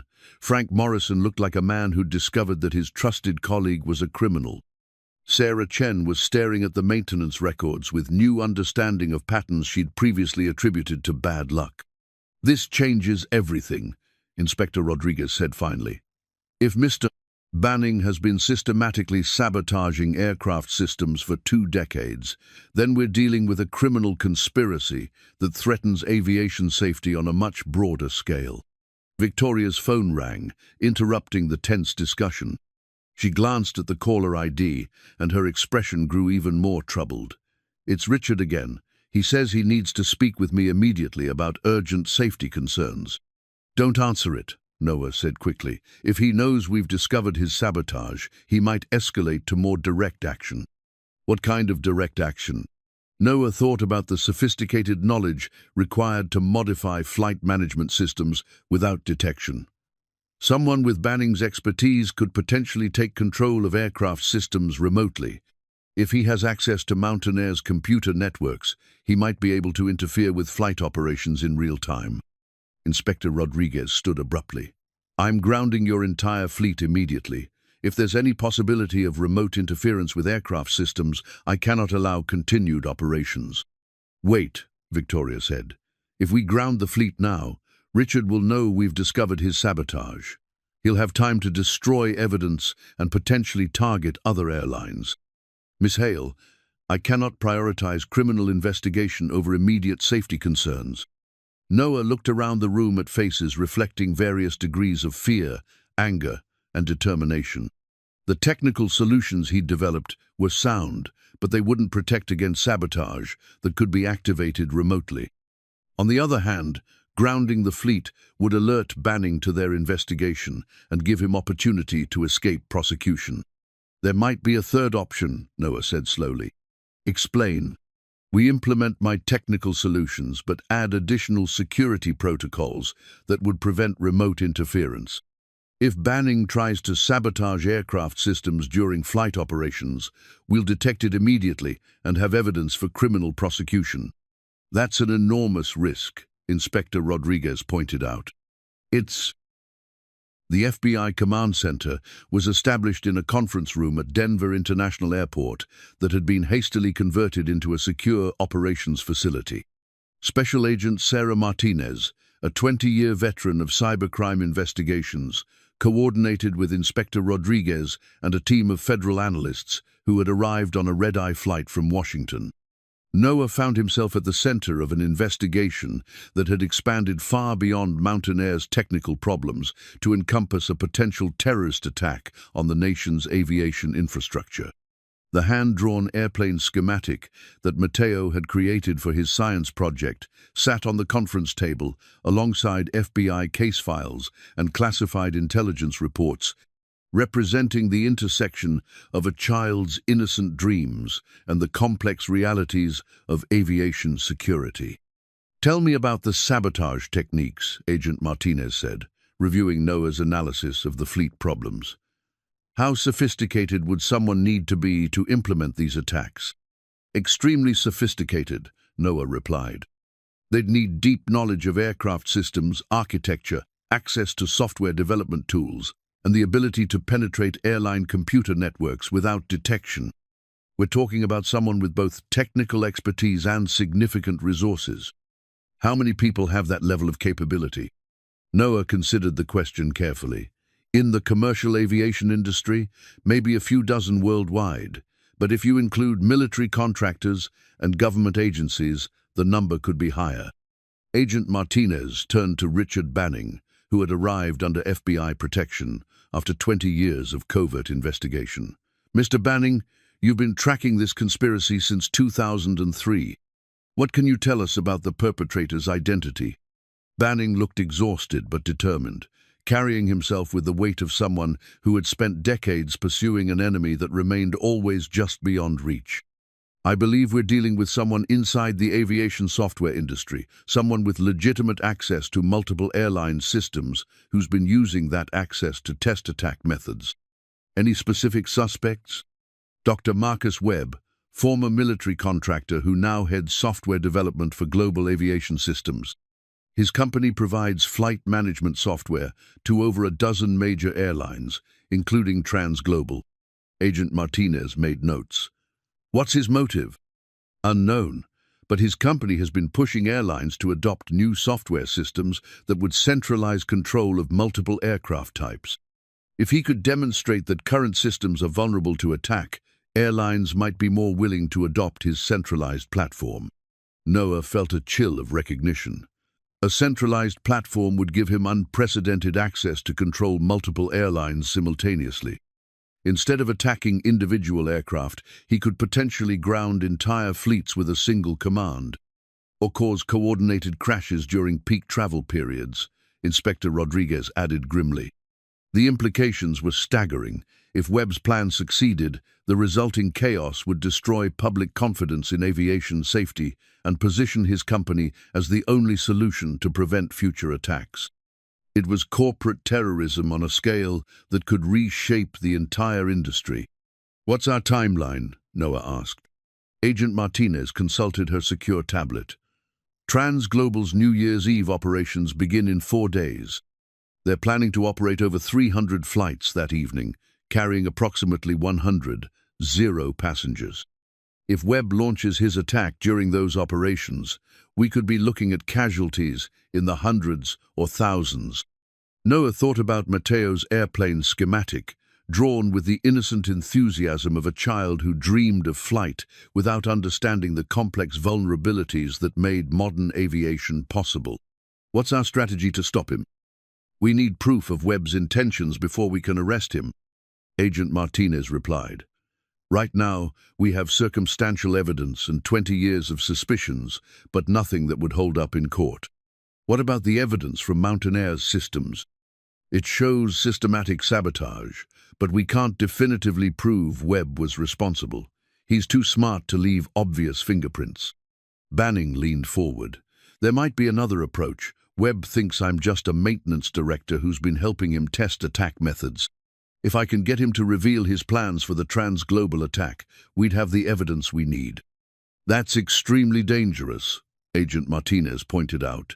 "If Webb realizes you've been investigating him, he could accelerate his timeline or target you directly. It's also our best chance to prevent the attack and protect innocent passengers." Noah looked around the command center at faces, reflecting various degrees of determination, fear, and professional calculation. The technical challenges of preventing aircraft sabotage were complex enough, but the human elements, trust, deception, and the willingness to risk everything for the greater good added layers of complexity that no engineering manual could address. "I want to help," Noah said. Agent Martinez shook her head. "Mr. Calderon, you've already provided invaluable assistance with the technical analysis. But the operational phase of this investigation requires federal law enforcement expertise. Webb doesn't know who I am. To him, I'm just a baggage handler who got lucky diagnosing some technical problems. I could approach him as someone interested in aviation security, maybe offering to share information about vulnerabilities I've discovered." "Absolutely not. The risk is too high." Victoria, who had been quietly observing the federal coordination, spoke up. "Agent Martinez, Noah understands these systems better than anyone else on your team. If Webb tries to implement real-time sabotage during the operation, you'll need someone who can counter his attacks immediately. We have technical specialists. Do you have anyone who can diagnose and resolve complex avionics problems in real time while Webb is actively trying to crash aircraft?" Victoria's voice carried the authority of someone who had spent her career making life-or-death decisions under pressure. Because that's what we're talking about. This won't be a theoretical exercise, it will be a live technical battle with passenger lives hanging in the balance. Agent Martinez was quiet for several minutes, weighing operational security against practical necessity. Mr. Calderon, if we allow your participation, it would be under strict federal oversight, with predetermined safety protocols. Understood. And you'd be working with a full FBI technical support team, not operating independently. Of course. Your son would need to be placed in protective custody during the operation. Noah felt his chest tighten. Is that really necessary? If Webb realizes you're working against him, he might target your family to force your cooperation. We can't take that risk. Noah thought about Mateo, probably still sleeping in the employee break room, trusting that his father would solve whatever technical problems the adults were discussing. The boy had already sacrificed so much for Noah's choices-missed school events, evenings spent at the airport, the uncertainty of constantly changing plans. Now Noah was considering placing him in federal protection while pursuing a terrorist who had killed his grandfather. There's something else you should know, Agent Martinez continued. Dr. Webb has requested a meeting with you. The words hit the room like a physical blow. What? He called Mountain Air this morning, claiming he heard about your technical work and wants to discuss potential collaboration on aviation security research. It could be coincidence, but it's not coincidence, Banning said grimly. He's trying to determine how much we know about his activities. If Noah has indeed identified the sabotage techniques, Webb needs to assess whether he represents a threat. Noah felt the challenge coin press against his chest as he considered the implications.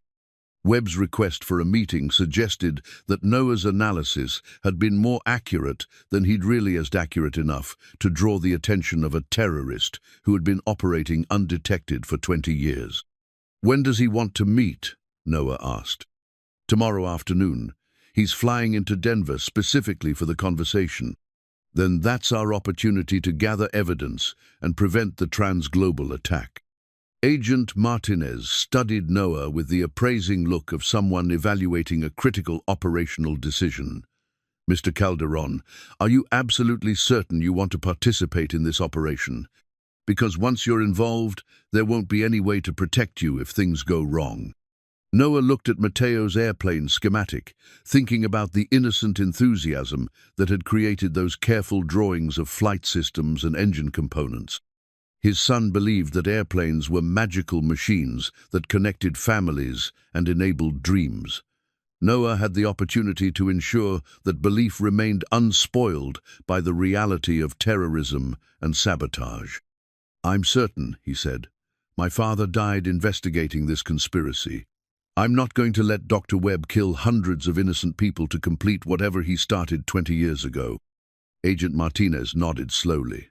Then, we'll set up the meeting and prepare for whatever Webb is planning. But Mr.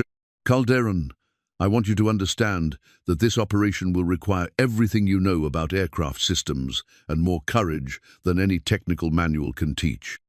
As the command center prepared for the next phase of the investigation, Noah called Elena to arrange protective custody for Mateo.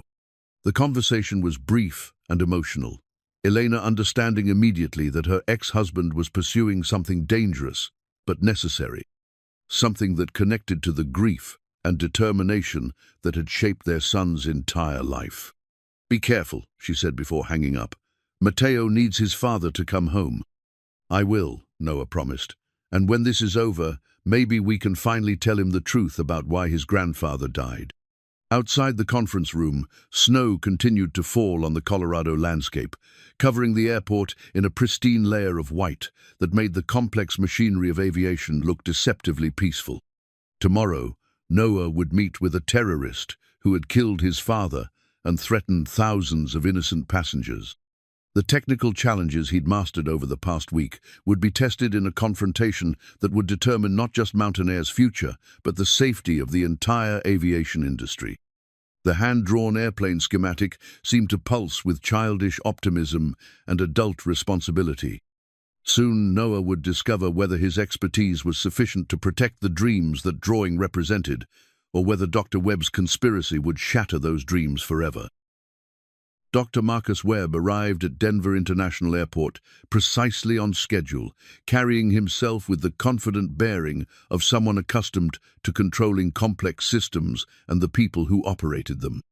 Noah watched from the FBI surveillance station as Webb made his way through the Terminala man in his early 60s with silver hair and expensive clothes that suggested success in the specialized world of aviation technology. The meeting was scheduled for 2 p.m. in Mountain Air's executive conference room, which had been equipped with recording devices and monitored by federal agents positioned throughout the airport. Noah wore a nearly invisible wire and carried a modified tablet that would allow him to demonstrate technical concepts while covertly transmitting information to the FBI command center. "Remember," Agent Martinez said through his earpiece, "your objective is to get Webb to reveal his plans for the transglobal attack. Let him think you're impressed by his technical sophistication and potentially willing to collaborate." Noah nodded, feeling the familiar weight of his father's challenge coin pressed against his chest. The airline's master control system terminal glowed quietly in the adjacent room, the same type of system that Webb had been penetrating for years to test his sabotage techniques. Victoria introduced Noah to Webb with carefully scripted words that portrayed him as a talented technician who had recently discovered vulnerabilities in aircraft systems. Webb's handshake was firm, his smile practiced, but his eyes held the calculating attention of someone who recognized a potential threat. "Mr. Calderon, I've heard impressive things about your work resolving Mountain Air's technical problems," Webb said, settling into his chair with easy confidence. "Victoria tells me you identified systematic issues that had stumped certified maintenance teams for months." "I got lucky," Noah replied, following the script Agent Martinez had prepared. "I happened to recognize patterns that reminded me of problems I'd seen in military systems." "Ah, yes, your Air Force background. Avionics specialist, if I remember correctly." The fact that Webb had researched Noah's background so thoroughly was both encouraging and alarming. It suggested serious interest in Noah's capabilities, but also implied that Webb viewed him as a potential threat worth investigating. "That's right. I worked primarily on fighter aircraft, but the fundamental system architectures are similar across military and commercial platforms." Webb leaned forward slightly, his expression shifting to one of professional interest. "And you believe those similarities extend to vulnerability patterns as well?" "Absolutely. In fact, I think commercial aviation is more vulnerable than military systems because there's less emphasis on security and more focus on cost efficiency." "An astute observation. Tell me, have you considered how those vulnerabilities might be exploited by someone with malicious intent?" Noah felt his pulse accelerate. Webb was probing to determine how much Noah understood about the sabotage techniques, but the conversation was moving into dangerous territory faster than Agent Martinez had anticipated. "I've thought about it," Noah replied carefully. "The interconnected nature of modern aircraft systems means that compromising one component could create cascade failures across multiple systems." Webb's smile widened. "Precisely. And if someone had access to the software that manages those interconnections, say, through legitimate business relationships with multiple airlines, they could potentially coordinate failures across entire fleets. That would require incredibly sophisticated knowledge and access." "Indeed, but the results would be proportionally significant." Webb pulled out his own tablet and displayed a complex diagram showing airline network architectures. Consider transglobal airlines, for example. They operate over 300 flights on New Year's Eve, all managed through centralized computer systems that my company helped design. Noah's chest tightened as Webb openly discussed the target that federal investigators had identified. "That's an enormous responsibility. It's also an enormous opportunity. Imagine if someone could demonstrate that those centralized systems were vulnerable to coordinated attack. Airlines would be forced to adopt new security protocols, probably including even more centralized management systems to ensure consistent protection." "You mean someone could create a problem in order to sell the solution?" Webb's expression grew more serious. Mr. Calderon, the aviation industry is remarkably resistant to change. Airlines prefer to minimize costs rather than invest in security improvements, even when those improvements could save thousands of lives. Sometimes dramatic demonstrations are necessary to motivate appropriate action. Through his earpiece, Noah heard Agent Martinez's voice. He's confessing to planned terrorism. Keep him talking about specific details. What kind of dramatic demonstrations? Noah asked. Webb studied him for a long moment, his calculating gaze suggesting internal debate about how much to reveal. Hypothetically, if someone could coordinate system failures across multiple aircraft during peak travel periods, the resulting chaos would force immediate industry-wide security improvements. Hypothetically, that could also kill hundreds of innocent people. Short-term casualties to prevent long-term systemic failures. Webb replied with chilling calm. The aviation industry operates thousands of flights daily with inadequate security. A coordinated demonstration of vulnerability would save far more lives than it cost. Noah felt sick listening to Webb's rationalization of mass murder disguised as public service. When would such a hypothetical demonstration occur? New Year's Eve would be optimal. Maximum passenger load, maximum media attention, maximum impact on industry decision-making. Webb leaned back in his chair, watching Noah's reaction carefully. Of course, implementing such a demonstration would require exceptional technical expertise and someone with intimate knowledge of airline security vulnerabilities. Someone like you? Webb's smile was arctic. Someone like us, potentially. Your analysis of Mountain Air's systems was remarkably sophisticated, Mr. Calderon.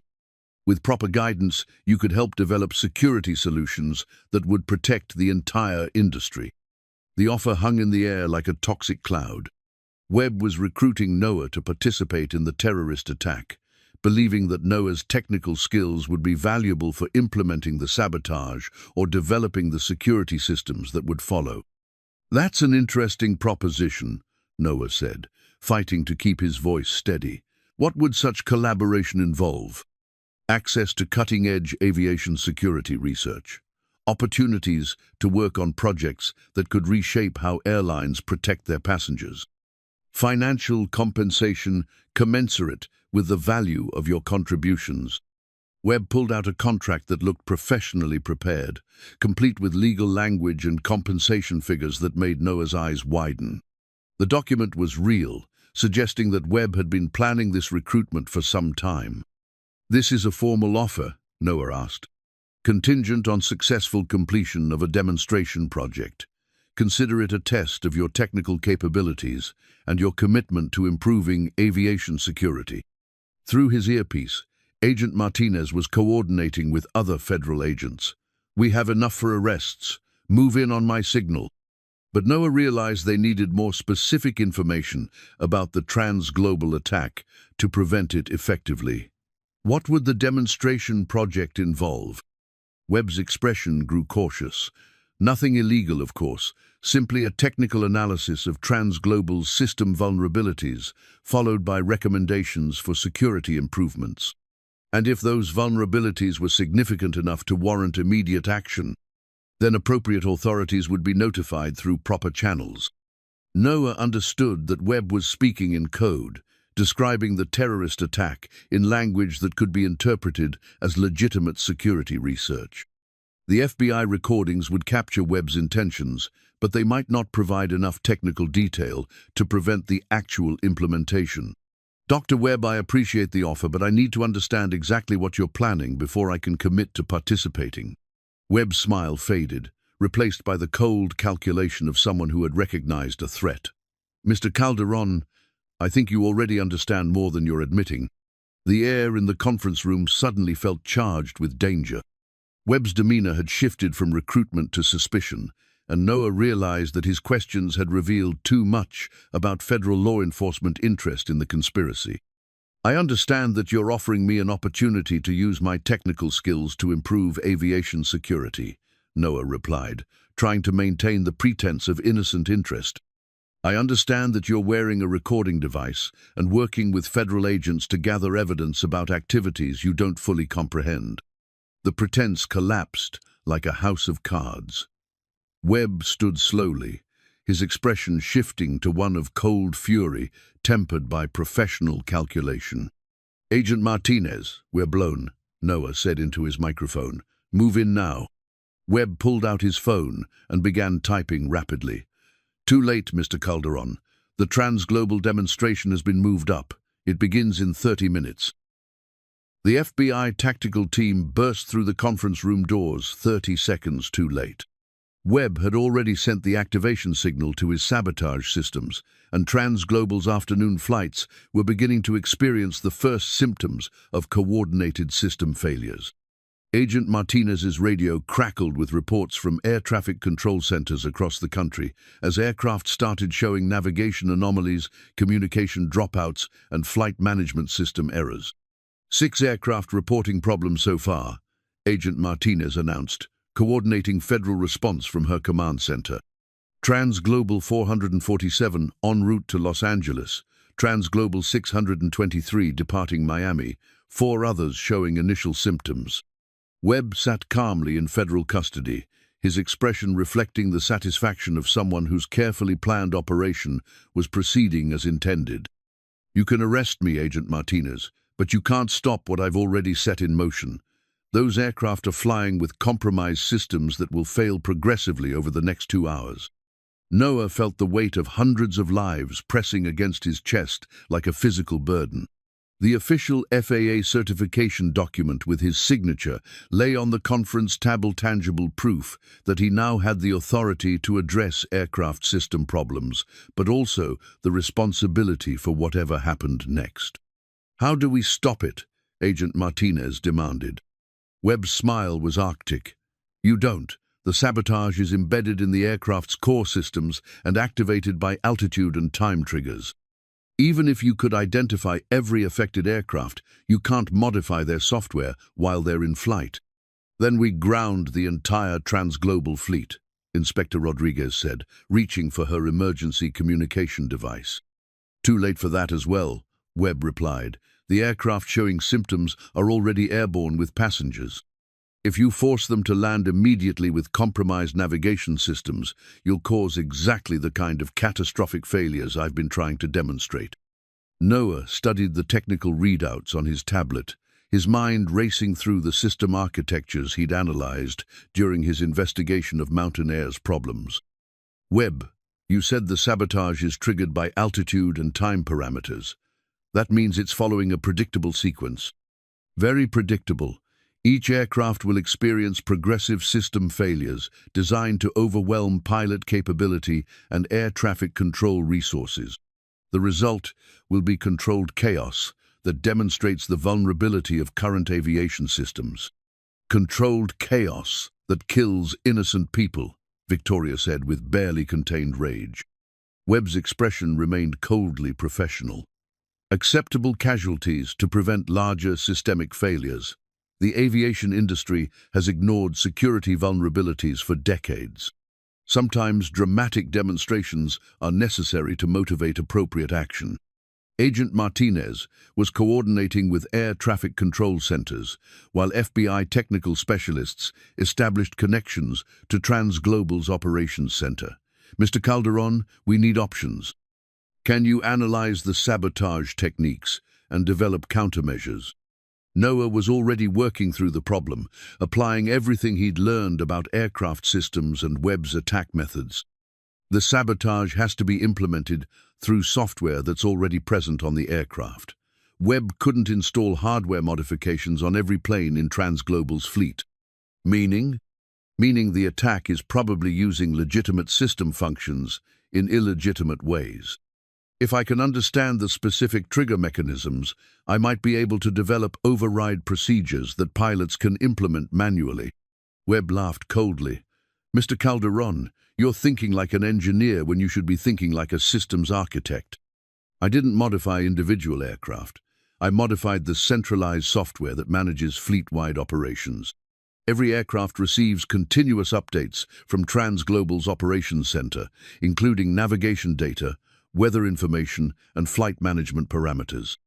The implications hit Noah like a physical blow. You've been poisoning the data streams that all Transglobal aircraft depend on for safe flight operations. Precisely.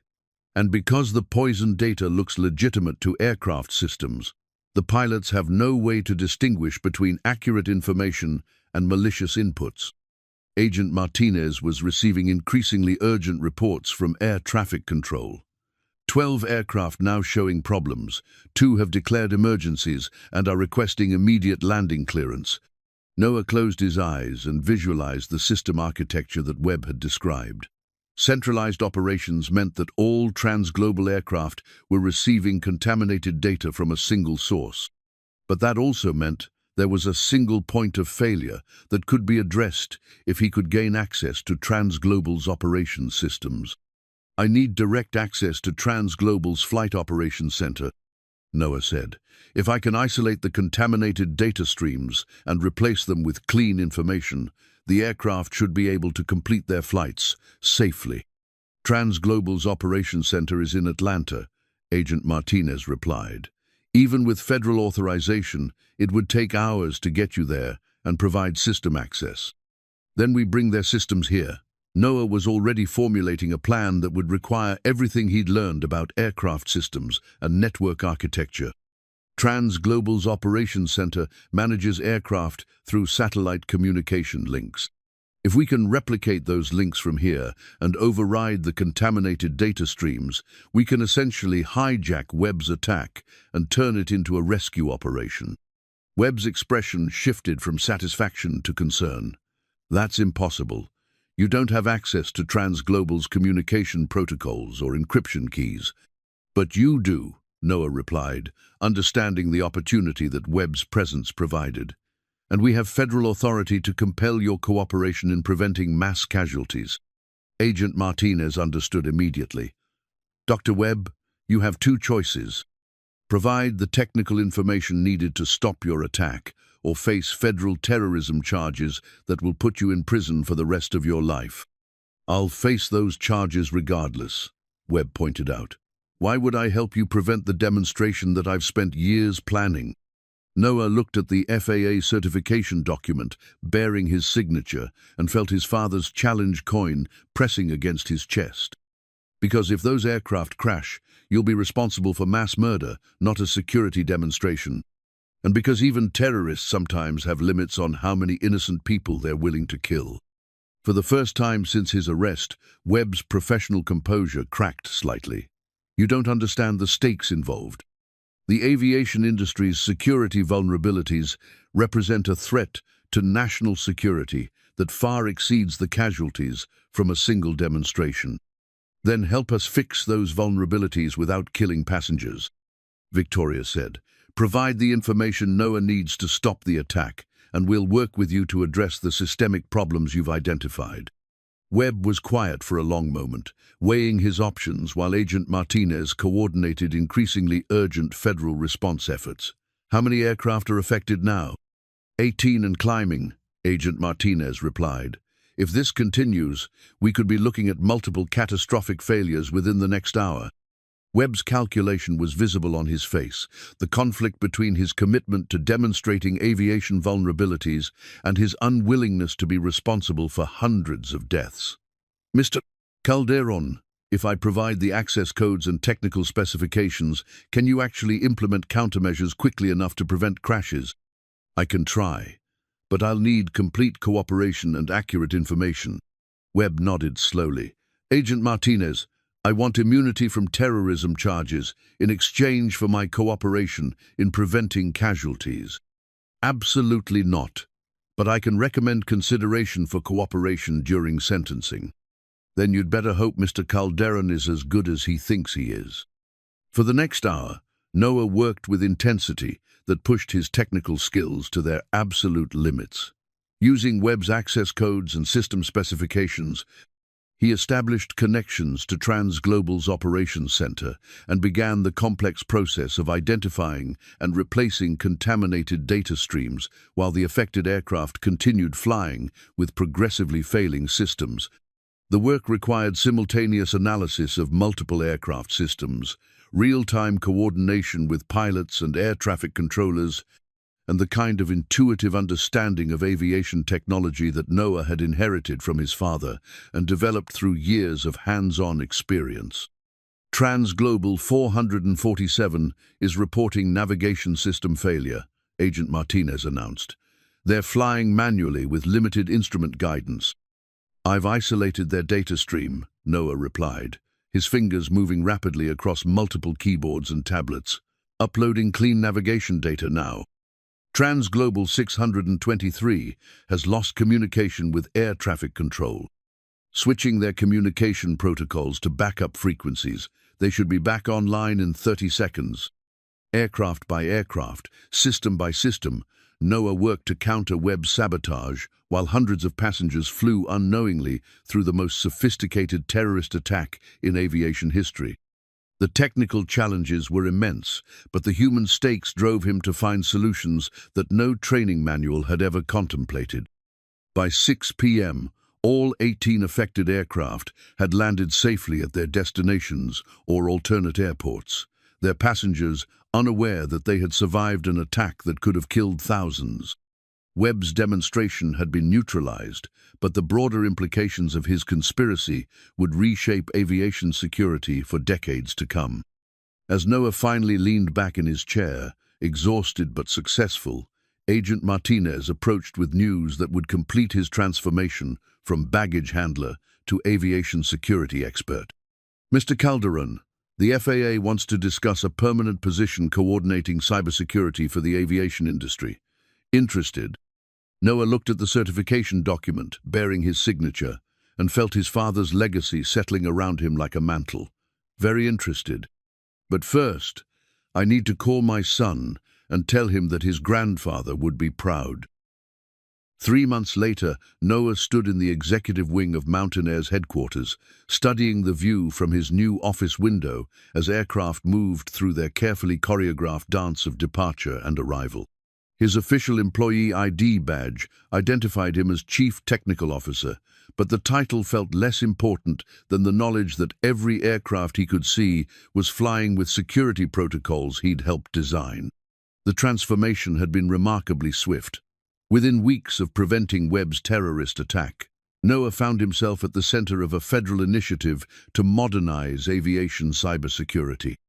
The FAA had fast-tracked his certifications, the Department of Homeland Security had recruited him as a consultant, and multiple airlines were implementing security improvements based on his analysis of system vulnerabilities. But the most significant change was personal. For the first time in 12 years, Noah woke up each morning eager to tackle challenges that made full use of his technical abilities while serving a purpose larger than individual advancement. "Dad, are you ready?" Mateo appeared in the office doorway, wearing the kind of smile that had become frequent since Noah's career transformation. At 11 years old, the boy had gained confidence and pride that came from seeing his father recognized for talents that had long been hidden. "Ready for what?" Noah asked, though he suspected he knew the answer. "Mom's here for the ceremony." Elena stood in the reception area, wearing a dress that Noah hadn't seen since their wedding day, her expression reflecting a mixture of pride and vindication that spoke to years of believing in potential that Noah had nearly abandoned. She greeted him with a warmth that had been absent from their relationship for the better part of a decade. "Congratulations," she said simply. "I always knew you'd find your way back to this." The ceremony was being held in Mountain Air's main hangar, where a small crowd had gathered to witness Noah's formal recognition by the Aviation Security Foundation for his role in preventing the TransGlobal attack. Inspector Rodriguez was present, along with Agent Martinez, Victoria Hale, and Richard Banning, who had been cleared of all suspicions and promoted to Director of Aviation Security. But the most meaningful presence was the empty chair in the front row. marked with a small placard bearing Miguel Calderon's name and military rank. Noah's father couldn't witness his son's achievement, but his influence was evident in every aspect of Noah's approach to aviation, security, and technical problem-solving. "Ladies and gentlemen," the Foundation's director announced, "we gather today to recognize extraordinary service in protecting aviation safety and preventing terrorist attacks on the national transportation infrastructure."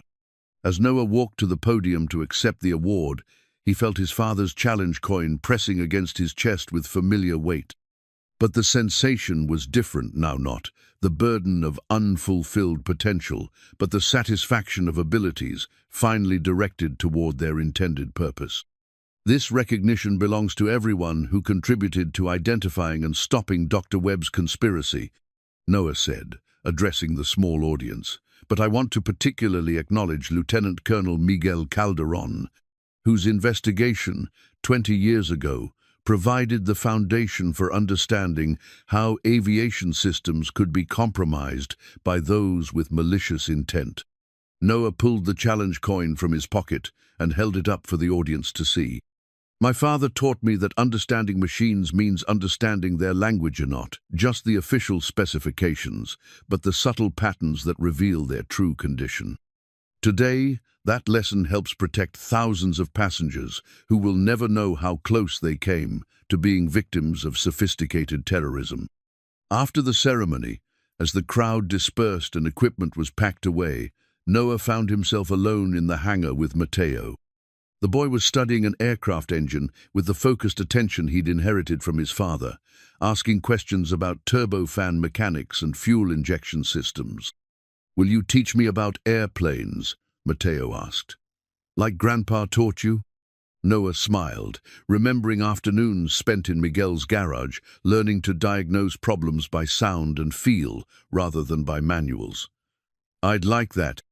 But first, let me tell you about your grandfather's real job." They sat on folding chairs beside the aircraft, and Noah began the story he'd never been able to share before: Miguel's work as a test pilot, his investigation of aviation security vulnerabilities, and his death in service of protecting other aviators from system failures that could have killed hundreds of people. "He was a hero," Mateo said when the story was complete. "He was a man who used his abilities to protect people who couldn't protect themselves," Noah replied. "That's what heroes do. They serve purposes larger than their own advancement." "Is that what you're doing now?"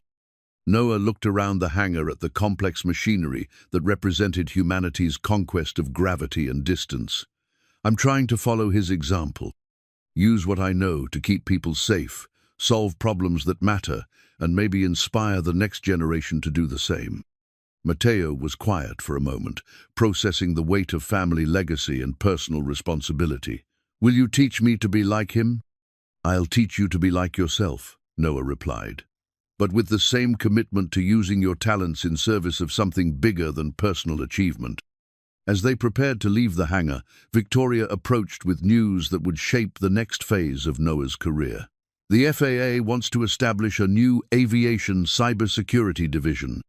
They're offering you the position of director, reporting directly to the administrator. That's a significant responsibility. It's also an opportunity to prevent future attacks, like Webb's conspiracy. Your analysis revealed vulnerabilities that affect the entire industry. Someone needs to coordinate systematic improvements across all airlines." Noah looked at his new employee ID badge, thinking about the journey from baggage handler to chief technical officer to potential federal executive. What would it involve? Oversight of cybersecurity protocols for all commercial aviation operations. Development of new standards for system integration and vulnerability assessment. Coordination with law enforcement agencies on aviation terrorism prevention. And travel requirements? Victoria smiled, understanding the concern. Primarily based in Denver, with occasional trips to Washington for congressional briefings and industry conferences. Nothing that would disrupt your family life. Noah felt the challenge coin press against his chest one final time, carrying the accumulated weight of his father's sacrifice and his own journey from hidden expertise to recognized achievement. "I'm interested. When would it start?" July 1st. 3 months to wrap up your responsibilities here and prepare for the transition. As Noah drove home with Mateo that evening, the familiar landscape of Denver stretched before them under an early spring sky that promised longer days and warmer weather. The boy chattered about the ceremony and the aircraft they'd examined, his enthusiasm reflecting the confidence that came from understanding his place in a larger story of service and sacrifice. "Dad," Mateo said as they pulled into their driveway, "I'm proud of you." The words hit Noah with unexpected emotion. For 12 years, he'd measured his success as a father by Mateo's happiness and security, but he'd never considered whether the boy might be proud of his achievements. The possibility that his son could respect him not just as a provider, but as a professional felt like a gift he hadn't expected. "I'm proud of you too, Mijo, for being patient with all the changes, for supporting me when things were uncertain, and for reminding me that some things are more important than playing it safe." That night, as Noah helped Mateo with homework that now included aviation science projects inspired by their shared interest in flight, he reflected on the distance he'd traveled from the baggage handler who'd watched aircraft with hidden longing to the cybersecurity expert who was helping protect aviation's future. The challenge coin sat on his dresser beside Mateo's hand-drawn airplane schematic, symbols of past sacrifice and future possibility that would continue guiding his choices in the years to come. Outside his window, aircraft moved through the night sky with lights that looked like moving stars, carrying passengers who trusted their safety to systems that Noah now helped protect. Sometimes the people who've sacrificed the most are indeed the ones with the most to give. But giving requires the courage to risk everything safe and predictable for the chance to serve something larger than personal security. Noah had finally found that courage, and in finding it, had discovered that the most grounded people are often the ones who help everyone else soar.